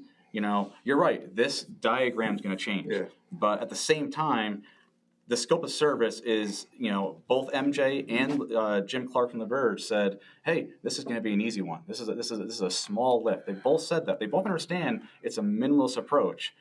My thing is, if you're going to do a minimalist approach, and they both are reputable, even though there's less language in LaBerge's, it's hard for me to believe that a guy who's been doing it for 40, 50 years and a company that's been around and reputable, it's hard for me to believe that, it's going to be that much of a difference. A $61,000 difference, I better get a lot for $61,000. Okay. And I respect both companies. They're both very nice, but I'm looking at the taxpayers and I'm saying, I think for a small, even though this is going to change, I realize that, for a small lift, maybe the egg will be on our face at the end. I don't think so. But if it is, then the bigger lifts we have down the road, we don't use LaBerge. I mean, we learn, but I think it's worth a chance. That's just my Can I ask opinion. you guys, are they giving you guys like a scope of work, milestones, timelines? We're not even there yet. We're not really there yet. This is just engineering. This is just engineering prices. This is just a proposal for professional services, and that's it. Is there any safety for the people that work there? With the way crime is and the way they're attacking, coming into places, is there any protection for those people? Because when you go to town of Bethlehem, you can't see any of the people working. They're behind walls and stuff. Is the walls going to be able? Are they going to be able to shoot through the wall? Because any of these walls, they could shoot through and kill anybody here. Is there anything like that protection in the walls for these people? The way society's going nowadays. You're saying little fix here, little fix there. I'm thinking their safety. and everything, is there anything bulletproof walls, anything like that, doors, anything like that in the scope of anything, I'm looking out for their safety, the way society is nowadays, that's all I'm asking. I'm looking for their safety and go from there, because Sure. it sounds like none of that's there. Well, and that's the sort of the talk that Ron and I just had was, some of us, believe that should be open to the public, like really open to the public, and then others think that, well, you can access everybody, but you don't have to have availability to walk through every location. We're not even there yet, to tell you the truth, Keith. Like we got basic parts of where each department said they would go, and where each department's, the needs and wants, but that's changing all the time too. We know we have a good layout. A good footprint. We just have to change and maneuver things to what best fits our needs. Yeah. I understand all that. As far as we definitely talked about when the police were together, we talked about obviously bulletproof transom and glass in the front and stuff for the town clerk and for the police. So the ones that when you walk first in, that will be bulletproof glass for sure. Okay, That's all I was looking I at. tried to be good. I wasn't going to interrupt, but if everybody else is interrupting. The one thing I have to say is, he said the price will never change, right? For the, Do you have that in writing? yes, Yeah. well. It was on video. let me- Did he tell us that? Yeah, let me clarify. First of all, when you're talking about construction, these two proposals are proposals for the professional service of the engineering companies. One is MJ and one is LaBerge. It has nothing to do with construction, bulletproof you gas, said- glass. You Yes. said the price will not change. Do you have that in writing? No, I don't have a contract Well, saying then, that. don't say it. If you don't have it in writing, it doesn't count. I'm repeating what I was told. All right, I'm just Right. telling you. I'm Judge Judy, and I'm telling you, if you don't have it in writing, it doesn't count. And as far as LaBerge, is that the person that you had all these questions to? Jim Clark from All LaBerge. right, there's a lot of things that he's not gonna do the floors, he's not gonna do the walls, he's not gonna do this, Ron is right. Well, the only thing that they differ on as far as construction and retrofitting is, Mr. Schmidt and myself asked MJ, or it was on MJ's thing, new paint and new walls. We asked LaBerge that, and he's like, I wasn't told that. But he did say, and I have it written down when I talked to him, he did say, I have so many papers, pretty much he said, that is not a large, I literally come down, I check it out, I say, what color paint do you want? How much paint do you need? So we can get the contractors ready. New floors, new walls. Again, this isn't the construction phase. This is him telling the contractors they need 50 gallons of paint. They need this kind of flooring and this much square footage. So it's just him writing it up. How much do you need of this? What kind of flooring is this? So he's I like that. understand that, Michael. That's not going. He said that's not going to increase.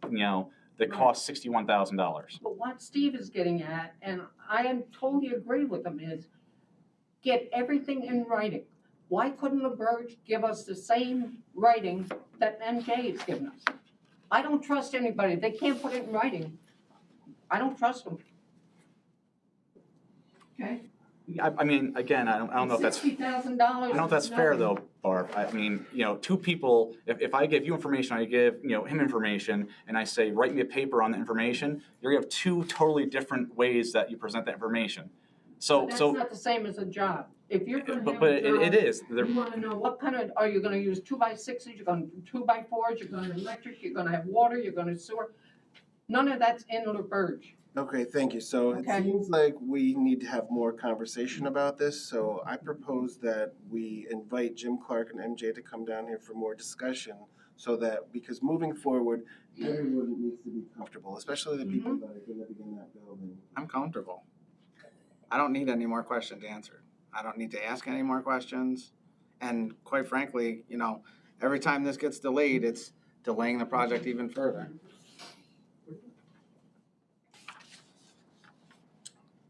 So moving forward, we will table these until we can confirm and clarify.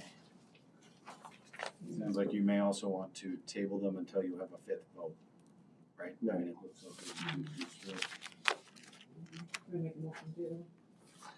like I make a motion to table the MJ proposal and the Bird proposal. All in favor? Aye. Nay. Nay. Does that work with 2 and 2?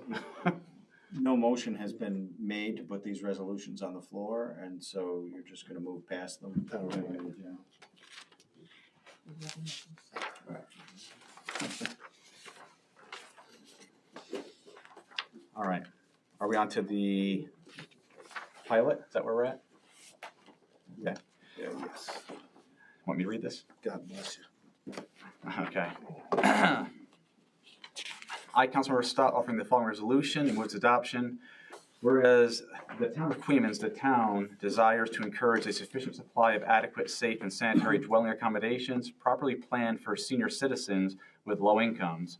And whereas Civil Housing Development Fund Company, Inc., a New York Private Housing Financial Law, Article 11, New York Private Housing Finance Law Corporation, and a New York non-for-profit corporation, the Housing Development Fund Company, and Civil Senior Housing Associates, LP, a New York Limited Partnership, the Partnership, have identified a certain improvement parcel of real property located at 8 Civil Ave, Town of Queens, County of Albany, State of New York, the property, for the purpose of redeveloping on the property as a housing project for senior citizens of low income to be commonly known as civil senior housing.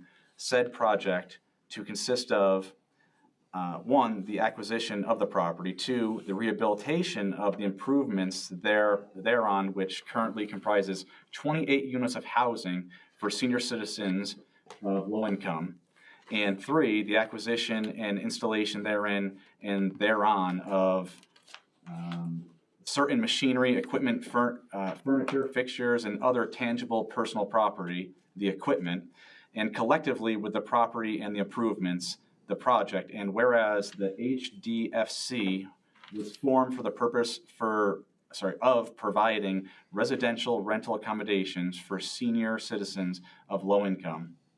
And whereas the HDFC has fee title to the property as nominee for the partnership and has or will convey its equitable and beneficial interests in the property to the partnership in furtherance of the development of the project. And whereas the HDFC's and the partnership's plan for the use of the property constitutes a housing project, as that term is defined in the Private Housing Finance Law of the State of New York, PHFL, and whereas the HDFC is a housing development fund company, as the term is defined in Section 572 of the PHFL, and Section 577 of the PHFL authorizes the members of the town board to exempt the project from real property taxes. And whereas the HDFC is a general partner of the partnership, and whereas the partnership and the HDFC are willing to enter into a pilot agreement whereby they will make annual payments in lieu of taxes to the town as set forth in the pilot agreement presented to this town board for approval, a copy of which is attached hereto as Exhibit A. Now therefore be resolved that the members of the town board hereby exempt the project from real property taxes to the extent authorized by Section 577 of the PHFL and approve the proposed pilot agreement among the town, the partnership, and the HDFC in substantially the form presented at this meeting, providing for annual payments as set forth in such agreement, and be it further resolved that certain host benefit agreement dated as of November, I don't have a... It didn't have a date, November blank. Okay, sorry. Dated as November blank 2020 by and between the HDFC and town is hereby terminated inasmuch as it is being replaced by the proposed pilot agreement. And be it further resolved, the supervisor of the town is hereby authorized to execute and deliver the foregoing pilot agreement on behalf of the town. And be it further resolved that this resolution shall take effect immediately.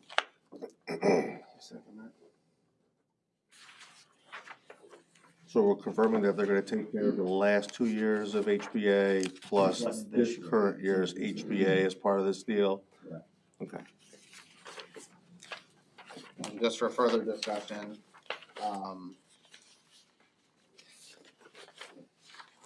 Exhibit A is the agreement, the pilot agreement, which has been reviewed by you, right?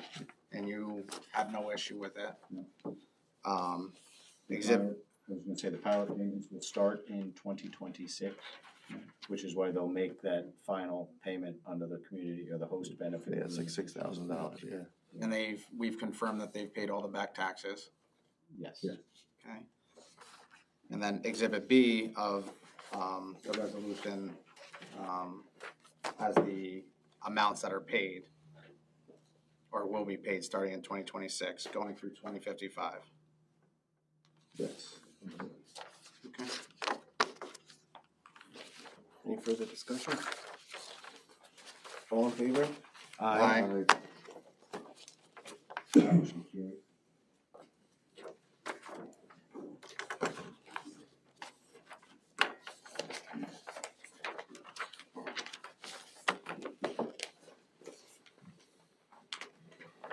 I, Supervisor Donnelly, offer the following resolution and move its adoption. Be it resolved that the town board has approved the payments of the bills as presented in the abstract for February 2025 as follows. So what's the difference that you have? Does it change in a second? Yeah, so there are, two vouchers that are being pulled, from payment as they were not, approved, by the town board. One is voucher number 2500167 for Roland J. Downs for $1,500. And that was for an annual contract heating and cooling services for 2524 Route 9W. Looks like it was a contract that was signed by you on January 24th, 2025. It also indicates that at that time, there were 4 filters changed. They monitored heating and cooling cycles, and they checked electrical and safety connections. So the town board had the opportunity to review the voucher, and Councilwoman Bruno was the only one that approved it with her initial. Nobody else did, so we're pulling that one because it doesn't have 3 members of the town board approving it. The other one is voucher number 2500151. It's for Cathode Day Ray Media Incorporated. It's for MailChimp plan annual payment in the amount of $185.28. And that one was not initialed by any town board member. So those are the 2 that are being pulled. And that is gonna be under the second one, under general. So instead of it being $665,379.88, the new number is gonna be $663,694.60 after you subtract the $1,685.28, which is the total of those vouchers. And the grand total is going to change from $2,174,536.90 to $2,172,851.62.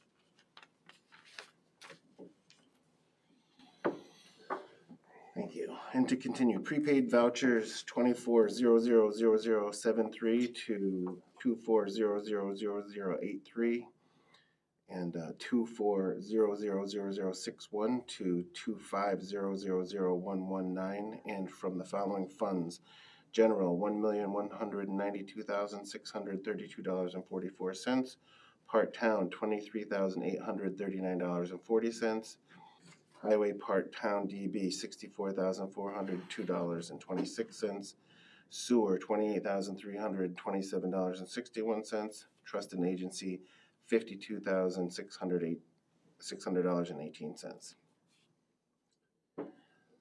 Voucher numbers 2400084 to 2400090 and 250002120 to 250000213 from the following funds: general amended to from $665,379.88 amended to $663,694.60. Part town $2,871.68. Highway DA $44,772.60. Highway DB $43,732.96. Sewer, $56,337.86. Trust agency, 0. Total for all funds amended from $2,174,536.90 to $2,172,851.52. I'll second that motion with the amended numbers. And for discussion, the 2 vouchers that were pulled both followed our town's procurement policy that was adopted January 1st of this year. And the policy is what we are following. Is there a reason why they weren't signed? Yeah, so there was referring to the Cathode Day Ray, and I can only speak for myself, Media Incorporated voucher for MailChimp. There was a discussion, I don't remember when, it was recently at a recent town board meeting where we talked about MailChimp. To my knowledge, we haven't had a discussion as a town board whether we wanted to proceed with this annual payment or annual subscription. It was news to me as I came in to review the vouchers. I had no additional information, so I personally could not approve it. And as far as the Well, just MailChimp, that we had spoke about it when, this was, I think, last month maybe, about how it was for subscription services so that residents could subscribe to the website and get emails to promote the website so that more people would become available. It's very limited. I think once it goes past the 50-person mark, you might have to spend more, but as it is, it's the cheapest version of it, just strictly for residents to be able to receive emails. Again, from the website. I have no information about MailChimp other than what you just described right here and there. I mean, I could go back and. I mean, it's been talked about for sure. I mean, Yeah, it's been discussed, talk about, but I know but when nothing it about popped up, MailChimp. I said, I know, I've heard of this, but I just can't recall what it is. It was the cheapest version of a subscription service so that residents could contact the website and receive emails. And again, during this time, it was also discussed that we would potentially, as a town,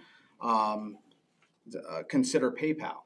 And that idea was shot down immediately as well. So I was under the impression that until we had further discussion about MailChimp, we weren't going to proceed any further. So. I'm not sure what one has to do with the other. Because we discussed it at the same time. We discussed the PayPal option at the same time as we discussed MailChimp. And I still have no idea what MailChimp is, and I still don't know what kind of benefit it brings to the town. So I would have hoped that you as the supervisor would have reached out to the town board and said, all right, I'm ready to proceed with this MailChimp subscription. Here's what it entails. Does anybody have any questions or concerns? My recollection is we had several conversations about it, but we can review it again if you would like. I guess my question is, when you've talked to the website, or our new website designer, do they support that? Do the other municipalities who use that for their websites? And to your point of PayPal, the reason that we use Cathode Ray is because in my conversations with them, they said we can simply just add this to hosting the website. It seemed like the easiest solution, and since it's minimal cost. I mean, I have a problem with I think it's a good idea. I mean, the concept of it, but I didn't know a lot about the actual MailChimp. It's just for residents to right. And I get think that's great. I just didn't when it hit us in the back room, like trying to read it and say, what is that again? Okay. I think it's sort of. Well, the name sort of scares you, and also too, it's like, what is it, and why do we need it? Yeah, we can review that. I mean, let's just review it, and if it's simple enough, and we think it's valuable, and we think it's safe for the website, then by all means, we can put it back up and do it next time. But for now, let's just pull it, and it is what it is. And the same with Roland J. Down. The reason, first of all, it fits within the procurement policy that we adopted, and that is the company that installed the heating and cooling unit in the 9W building, and they have been servicing it for the last 30 years. I got this information from the seller after our meeting at the closing. And again, my point is the same, similar to MailChimp. You know, you executed this contract on 1/24/25. There was no discussion with the town board. But in furtherance of that, I personally prefer to support local business. Yes. And we have 4 companies within our community that could have provided quotes, could have provided opinions. One company specifically who has done work for the town for the past couple of administrations. We have C&M Mechanical, who does the work for us currently. We have Long Energy. We have Nolan Propane, and we have Collins and Sons. And again, you know, I understand. I'm not disputing the procurement policy, but when I see something like this come across my desk, and I have had no, you know, heads up or anything, my initial response is going to be, well, did we consult with our local business people or didn't we? And in fact, I sent that email as soon as I heard about this. I sent the email and I said, please provide some information. I got no response back, you know? So then when I come to review the voucher, you know, I'm not gonna approve the voucher myself. So that's my opinion. So to respond to that, the local business is a separate discussion, and department heads typically run their departments as they see fit. So the sewer purchases things from, not locally, they buy motors and gaskets and things like that, typically for $1,500 or more dollars, anything that fits within the scope of the procurement policy. And we as a board audit every single invoice that comes across our desk, and if we have a question or we have an issue, we go and we talk to that department head about that Correct. invoice before we approve it. Correct. You've had discussions with sewer about why they use amens for certain things and instead of Not other specifically, no. companies? Okay. So it's a surprise to us, to my department, that we're following the rules and the codes that we all voted for to procure things in the procurement policy, whether it's services or goods. And as long as we follow that rule, that's how we purchase things. I think the precedent of stopping payment within the bounds of legality opens up a door where departments are suddenly going to be asked why they're spending money and running their departments in an efficient manner. Well, again, you know, Isn't that our job? it is that, but I was gonna defer to Mr. Stott and Mr. Hoteling because neither one of them approved this voucher either. So while you're focusing your attention on me, which is fine, I'm not the only one that didn't approve that voucher, nor am I not the only one that didn't approve the MailChimp voucher. I also asked why local businesses weren't contacted either. I've sat through several meetings here and Town hall contractual. where Mr. Baker? the board has touted its desire to support local business. In the opening monologue here tonight, he said, local business is where, you know, he likes to, you know, support, and that's the backbone of this community. You know, at least have the courtesy to ask our local business, is this a service you can provide? And if so, you know, give us a proposal. And after a review of those proposals, let's take a look at it. And if for some reason they're not the best, then we go with something different. But at least ask local business. They're here. I mean, you can ask them. Well, Right. And listen, I agree. I mean, you have every right for the procurement policy to do what you did. I just feel like, you know, I can understand why you picked, you know, why they came across your desk and you're like, okay, well, they've been doing it since, you know, 1996 and they're used to it and so on and so forth. But it couldn't have hurt just to reach out to a couple other companies and see. And again, you don't have to use them. I mean, if their price is not lower or not dramatically lower, just stay with Roland J. Downs. But at least, you know, we all make mistakes, and I just think it should have been done where you should have went back to and we still can, we still should. It's really, I mean, let's not make a mountain out of a molehill. Let's just go back and redo it and get 3 quotes and see what people can can give us some quotes and we'll pick the cheapest or the best one. I mean, there's no sense to get excited about it. I think it was I think it was a simple oversight and it is what it is. Let's just move forward. I don't think it's an oversight at all. I think Okay. it's a department running the way a department is within the rules that we created. And you have every right. Do we want to change the procurement policy? And we all said you have every right through the procurement policy to under $3,000. Oh, I'm not just talking about my department. I'm talking about the No. chief's department No. that We we audit just it every raised month. to $2,000 in the last meeting.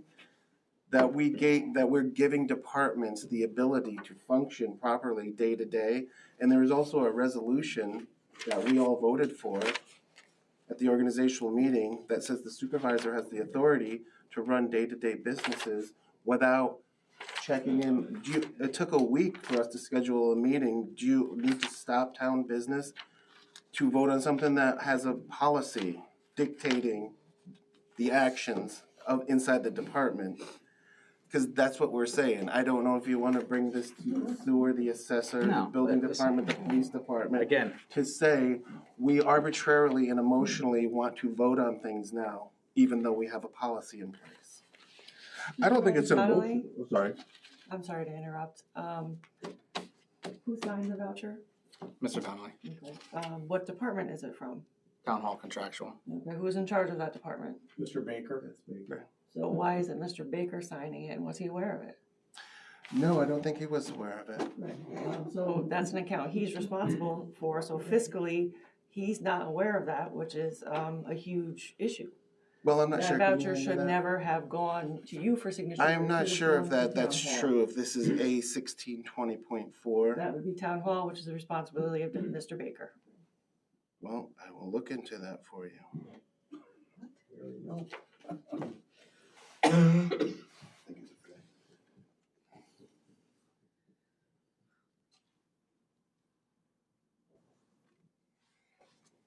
And this would have been completely alleviated had a simple email came to the town board that said, here's what I'm thinking. Roland J. Downs has put the HVAC system in there. They've been servicing it since day one. Here's what I'm thinking. You know, we can respond to emails pretty quickly. We would have said our opinion. We probably wouldn't be sitting here talking about this right now had that been done. Any further discussion? All in favor? Aye. Aye.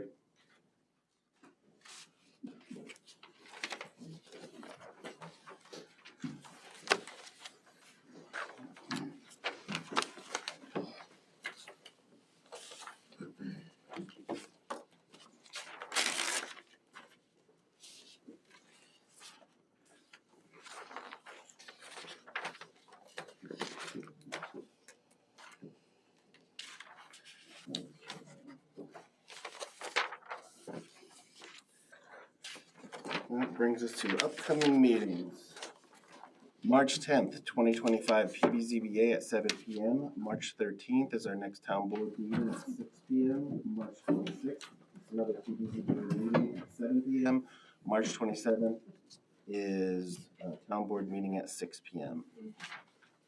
It's public comment time. If you'd like to step up to the lectern. Good evening, George McHugh from Lawson Lake Road. First, my condolences to you, Mr. Scott, and your family for the recent loss of your grandfather. thank you.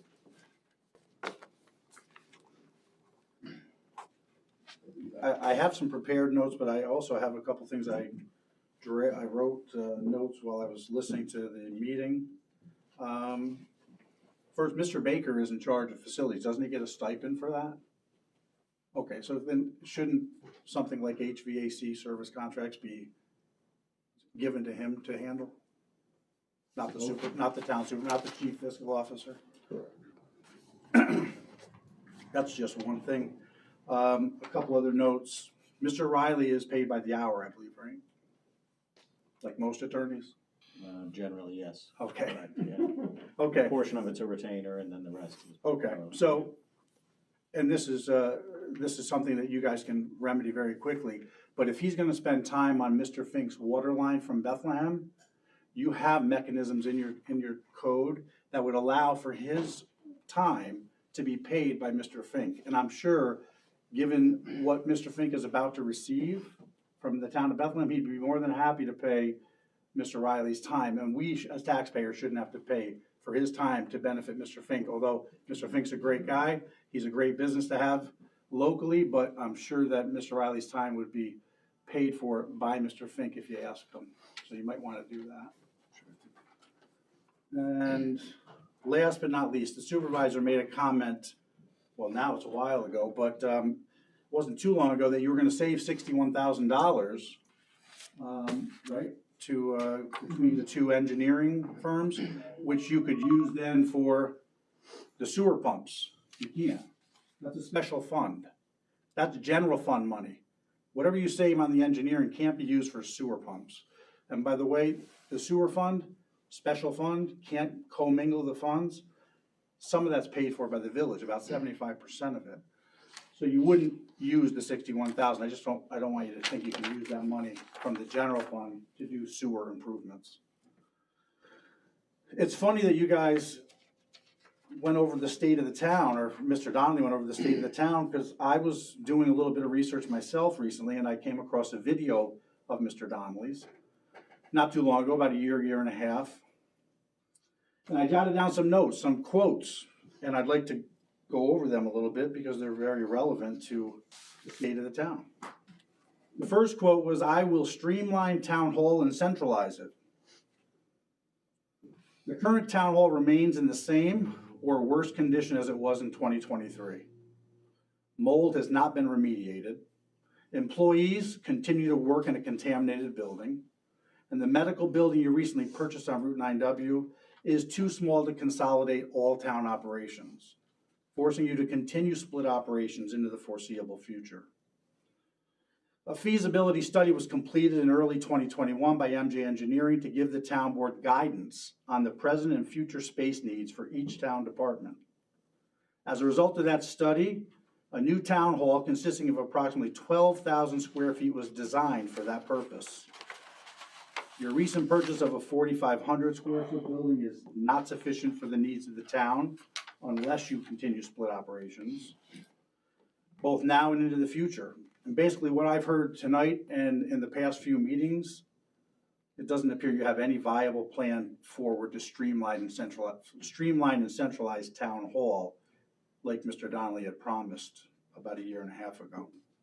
Another quote from that video: "Truck traffic will be the first thing I address as town supervisor," end quote. From 2020 to 2023, the town board worked with local industry, Lafarge, to find a solution to the heavy truck traffic issue. The town board restricted heavy truck traffic on South Jarvis Road and North Jarvis Road by passing a local law. It's on the books today. We allowed heavy truck traffic from the Lafarge quarry along Mountain Road Extension as a temporary measure to allow Lafarge time to get a dedicated truck route approved by the New York State DEC. That would allow trucks to exit and enter the quarry along County Route 101 without using any town roads. Lafarge has since abandoned this application at DEC for a dedicated truck route. They failed to live up to their end of the bargain. Consequently, why hasn't or why doesn't this town board restrict truck traffic on Mountain Road Extension? The law's already in place. Our town roads cannot sustain heavy truck traffic indefinitely, nor should the residents living on these roads be forced to endure this traffic forever. And if Lafarge is no longer interested in working with the town board to pursue that alternate truck route approval, then they don't deserve to be able to bring these heavy trucks over our town roads anymore. You need to take the steps to restrict the heavy truck traffic on Mountain Road Extension, just like we did a few years ago on Jarvis Roads, because Lafarge has abandoned the plan for a truck route. It's not happening. DEC is not even looking at it anymore. So in good faith, you need to take away that temporary measure on Mountain Road Extension. And the last quote I took from Mr. Donnelly's Facebook video was, I quote, "Small business development, and I will support small business development and support them. That will be my highest priority."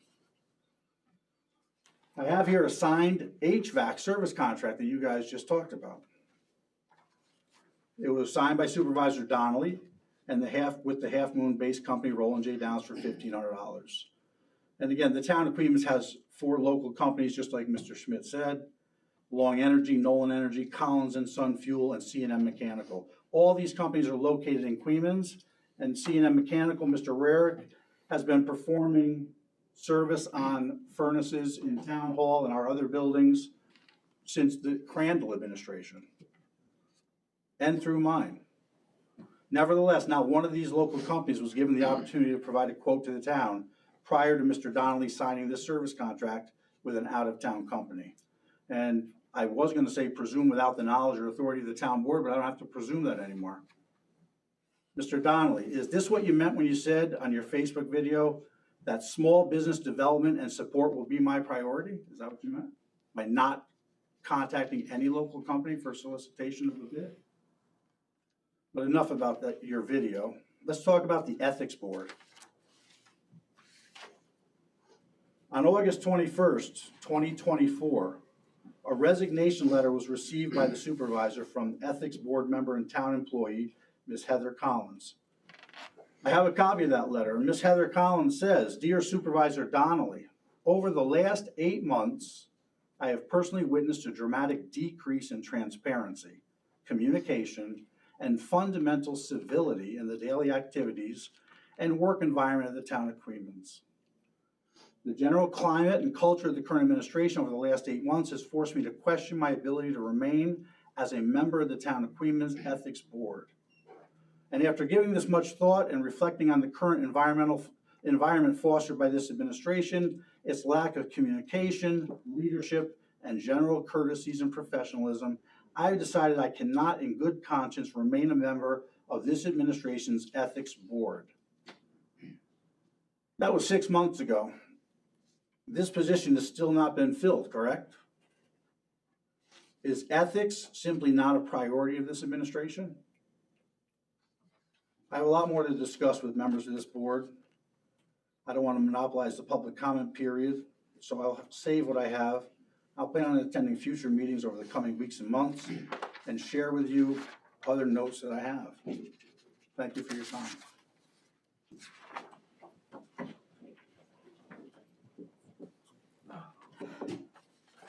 Okay, kudos to Steve Smith. Do you all get the same paper every night, for the meetings? Like the minutes or any of the papers that you get, they all get the same thing? For the meetings? So why is it that Steve is the only one that's bringing up these errors all the time? I don't understand.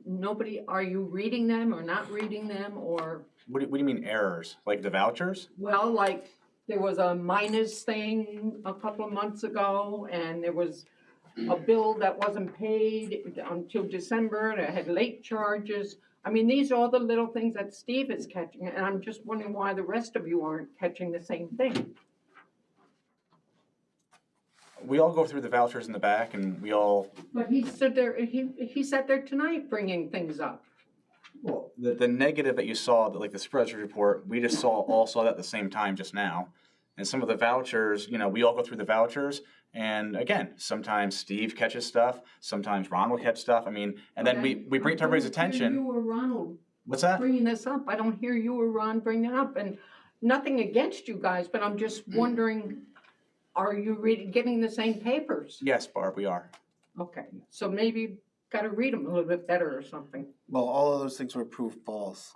At the next meeting, you weren't here. Everything that is said gets addressed in the next meeting in old business. So there was no bounce checks. There was no negative fund in a bank account.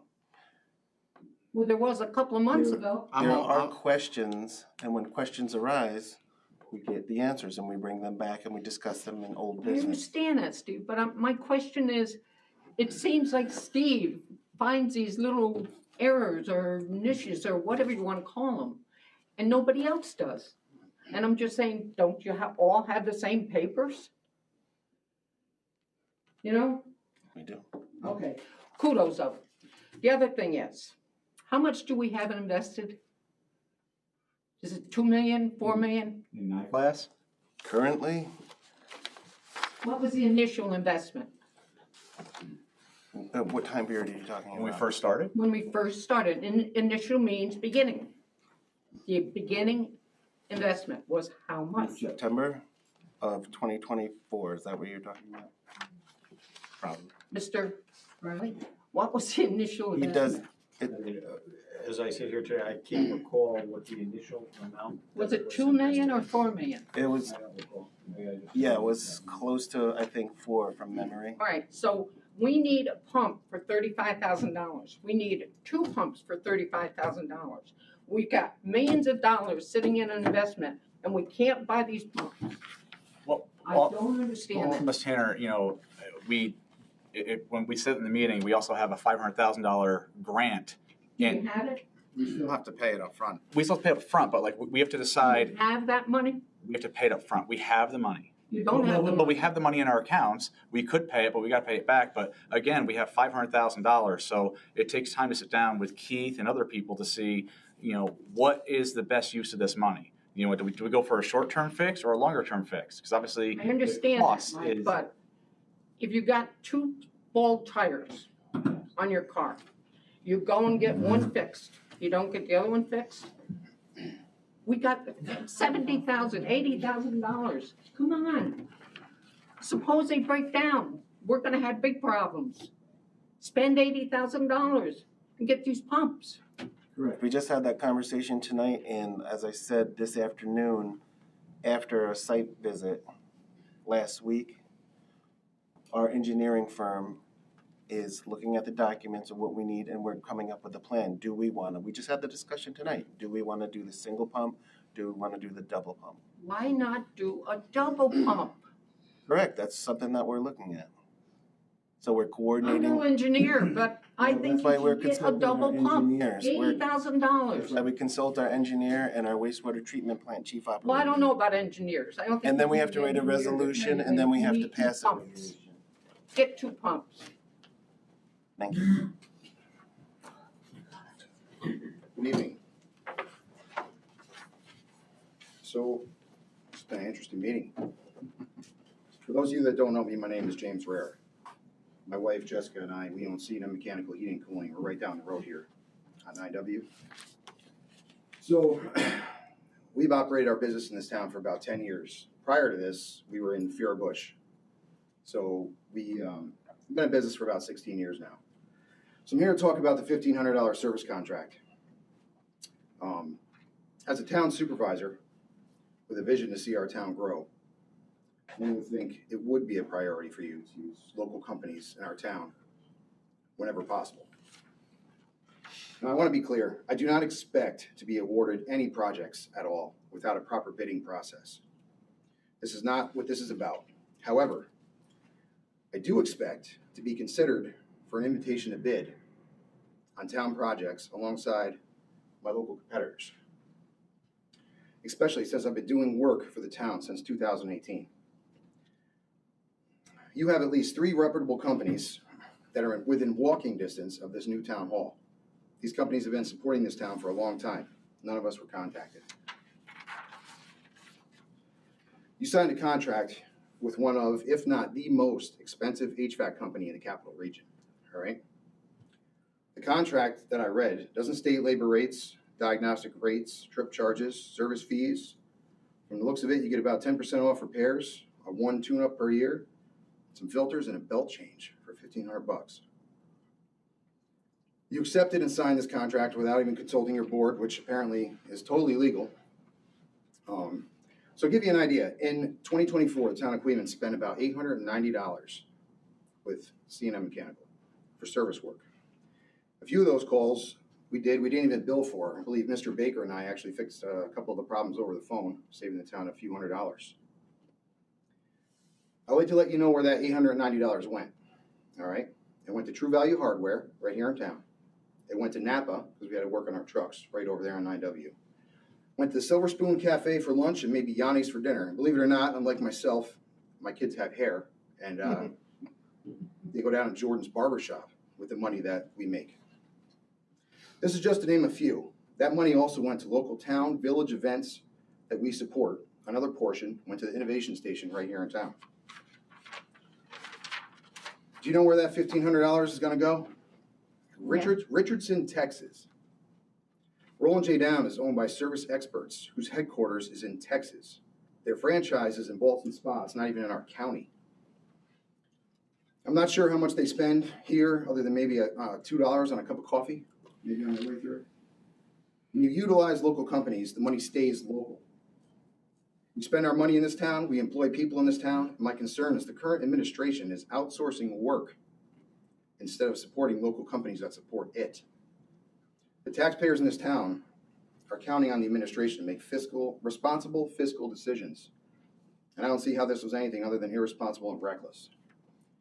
A few questions moving forward. Would you consider local companies for future town projects? Or are you going to continue to outsource? More importantly, what was your reasoning for not inviting the local HVAC companies that you have right in your backyard to bid on this project? Do you care to answer? Yeah, as I stated before, when I spoke to the seller of the building, Roland J. Down had the history, they installed it, they had serviced it for 30 years. My thinking was that they would continue to do that. What about the local contractors that do the same thing in town? Correct, I just wanted to move that forward so that we could move this project forward. Well, I'll tell you what I'm gonna do. I wasn't gonna do it, but I have now again, this is kind of just a rough sketch, but it's got some highlights here, okay? Of what that Roland J. Down contract included, okay? And what a potential contract from us would include. Now, again, I can't say that any of the other contractors are gonna be cheaper, more expensive, I don't know, okay? But it looks to me like if you went with us or gave us the option, you would have saw that you would have saved, I believe, might have been around $900.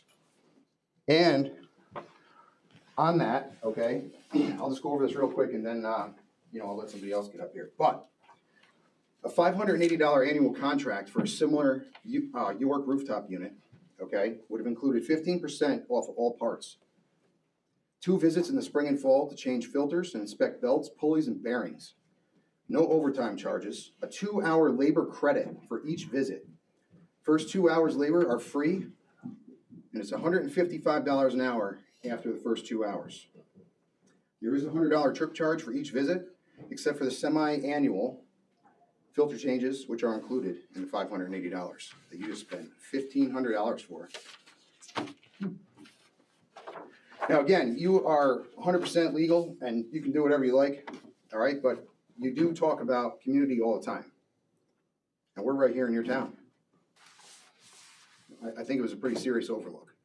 Yeah, thanks, James. I really, Do I live here? Yeah. I do, yes. Oh, good. And I pay taxes right up there on Cedar Grove Road as well. yeah, and I appreciate you coming into the office about 6-7 months ago to, tell me about the heat pumps that you installed. I'm actually glad you brought that, whatever ended up with that, whatever happened. We're still coming forward with that and trying to get in contact with NYSERDA to move that project forward and see if residents are interested in doing heat pumps in their homes so that they can, especially ones that qualify for the $15,000 that they get back. Yeah, that'd be great. We are aware of that. So the first question, then I'll leave you alone here. Moving forward, are you going to consider local companies to bid on that project? Absolutely. I'm glad the discussion arose from the board, and we will have this discussion then. That'd be great. Thanks for your time. Sometimes in the process of efficiency, you're not paying attention to the money, I guess. Clearly you're not. So I would like to just point out as well, real quick, that the MJ contract, although we're peanuts compared to that, okay? I'm cheaper, more detailed, okay? MJ is more expensive, right? But more detailed. Your LaBarge guy has nothing on there. So I'm not sure how adept you are at reading contracts, but just a little food for thought. If you get quotes and you get more value, and in this particular case, it's cheaper. You know what I'm saying? No, could you clarify? Clarify. We are much less expensive. You're saying your company? I'm saying my company would have been much less expensive than Roland J. Down. Oh, I thought you were talking about engineering. Well, I was originally, yeah. But thank you for your time. Thank you. Further comment? Hearing no further comment, I make a motion to adjourn the meeting. Second that? All in favor? Aye.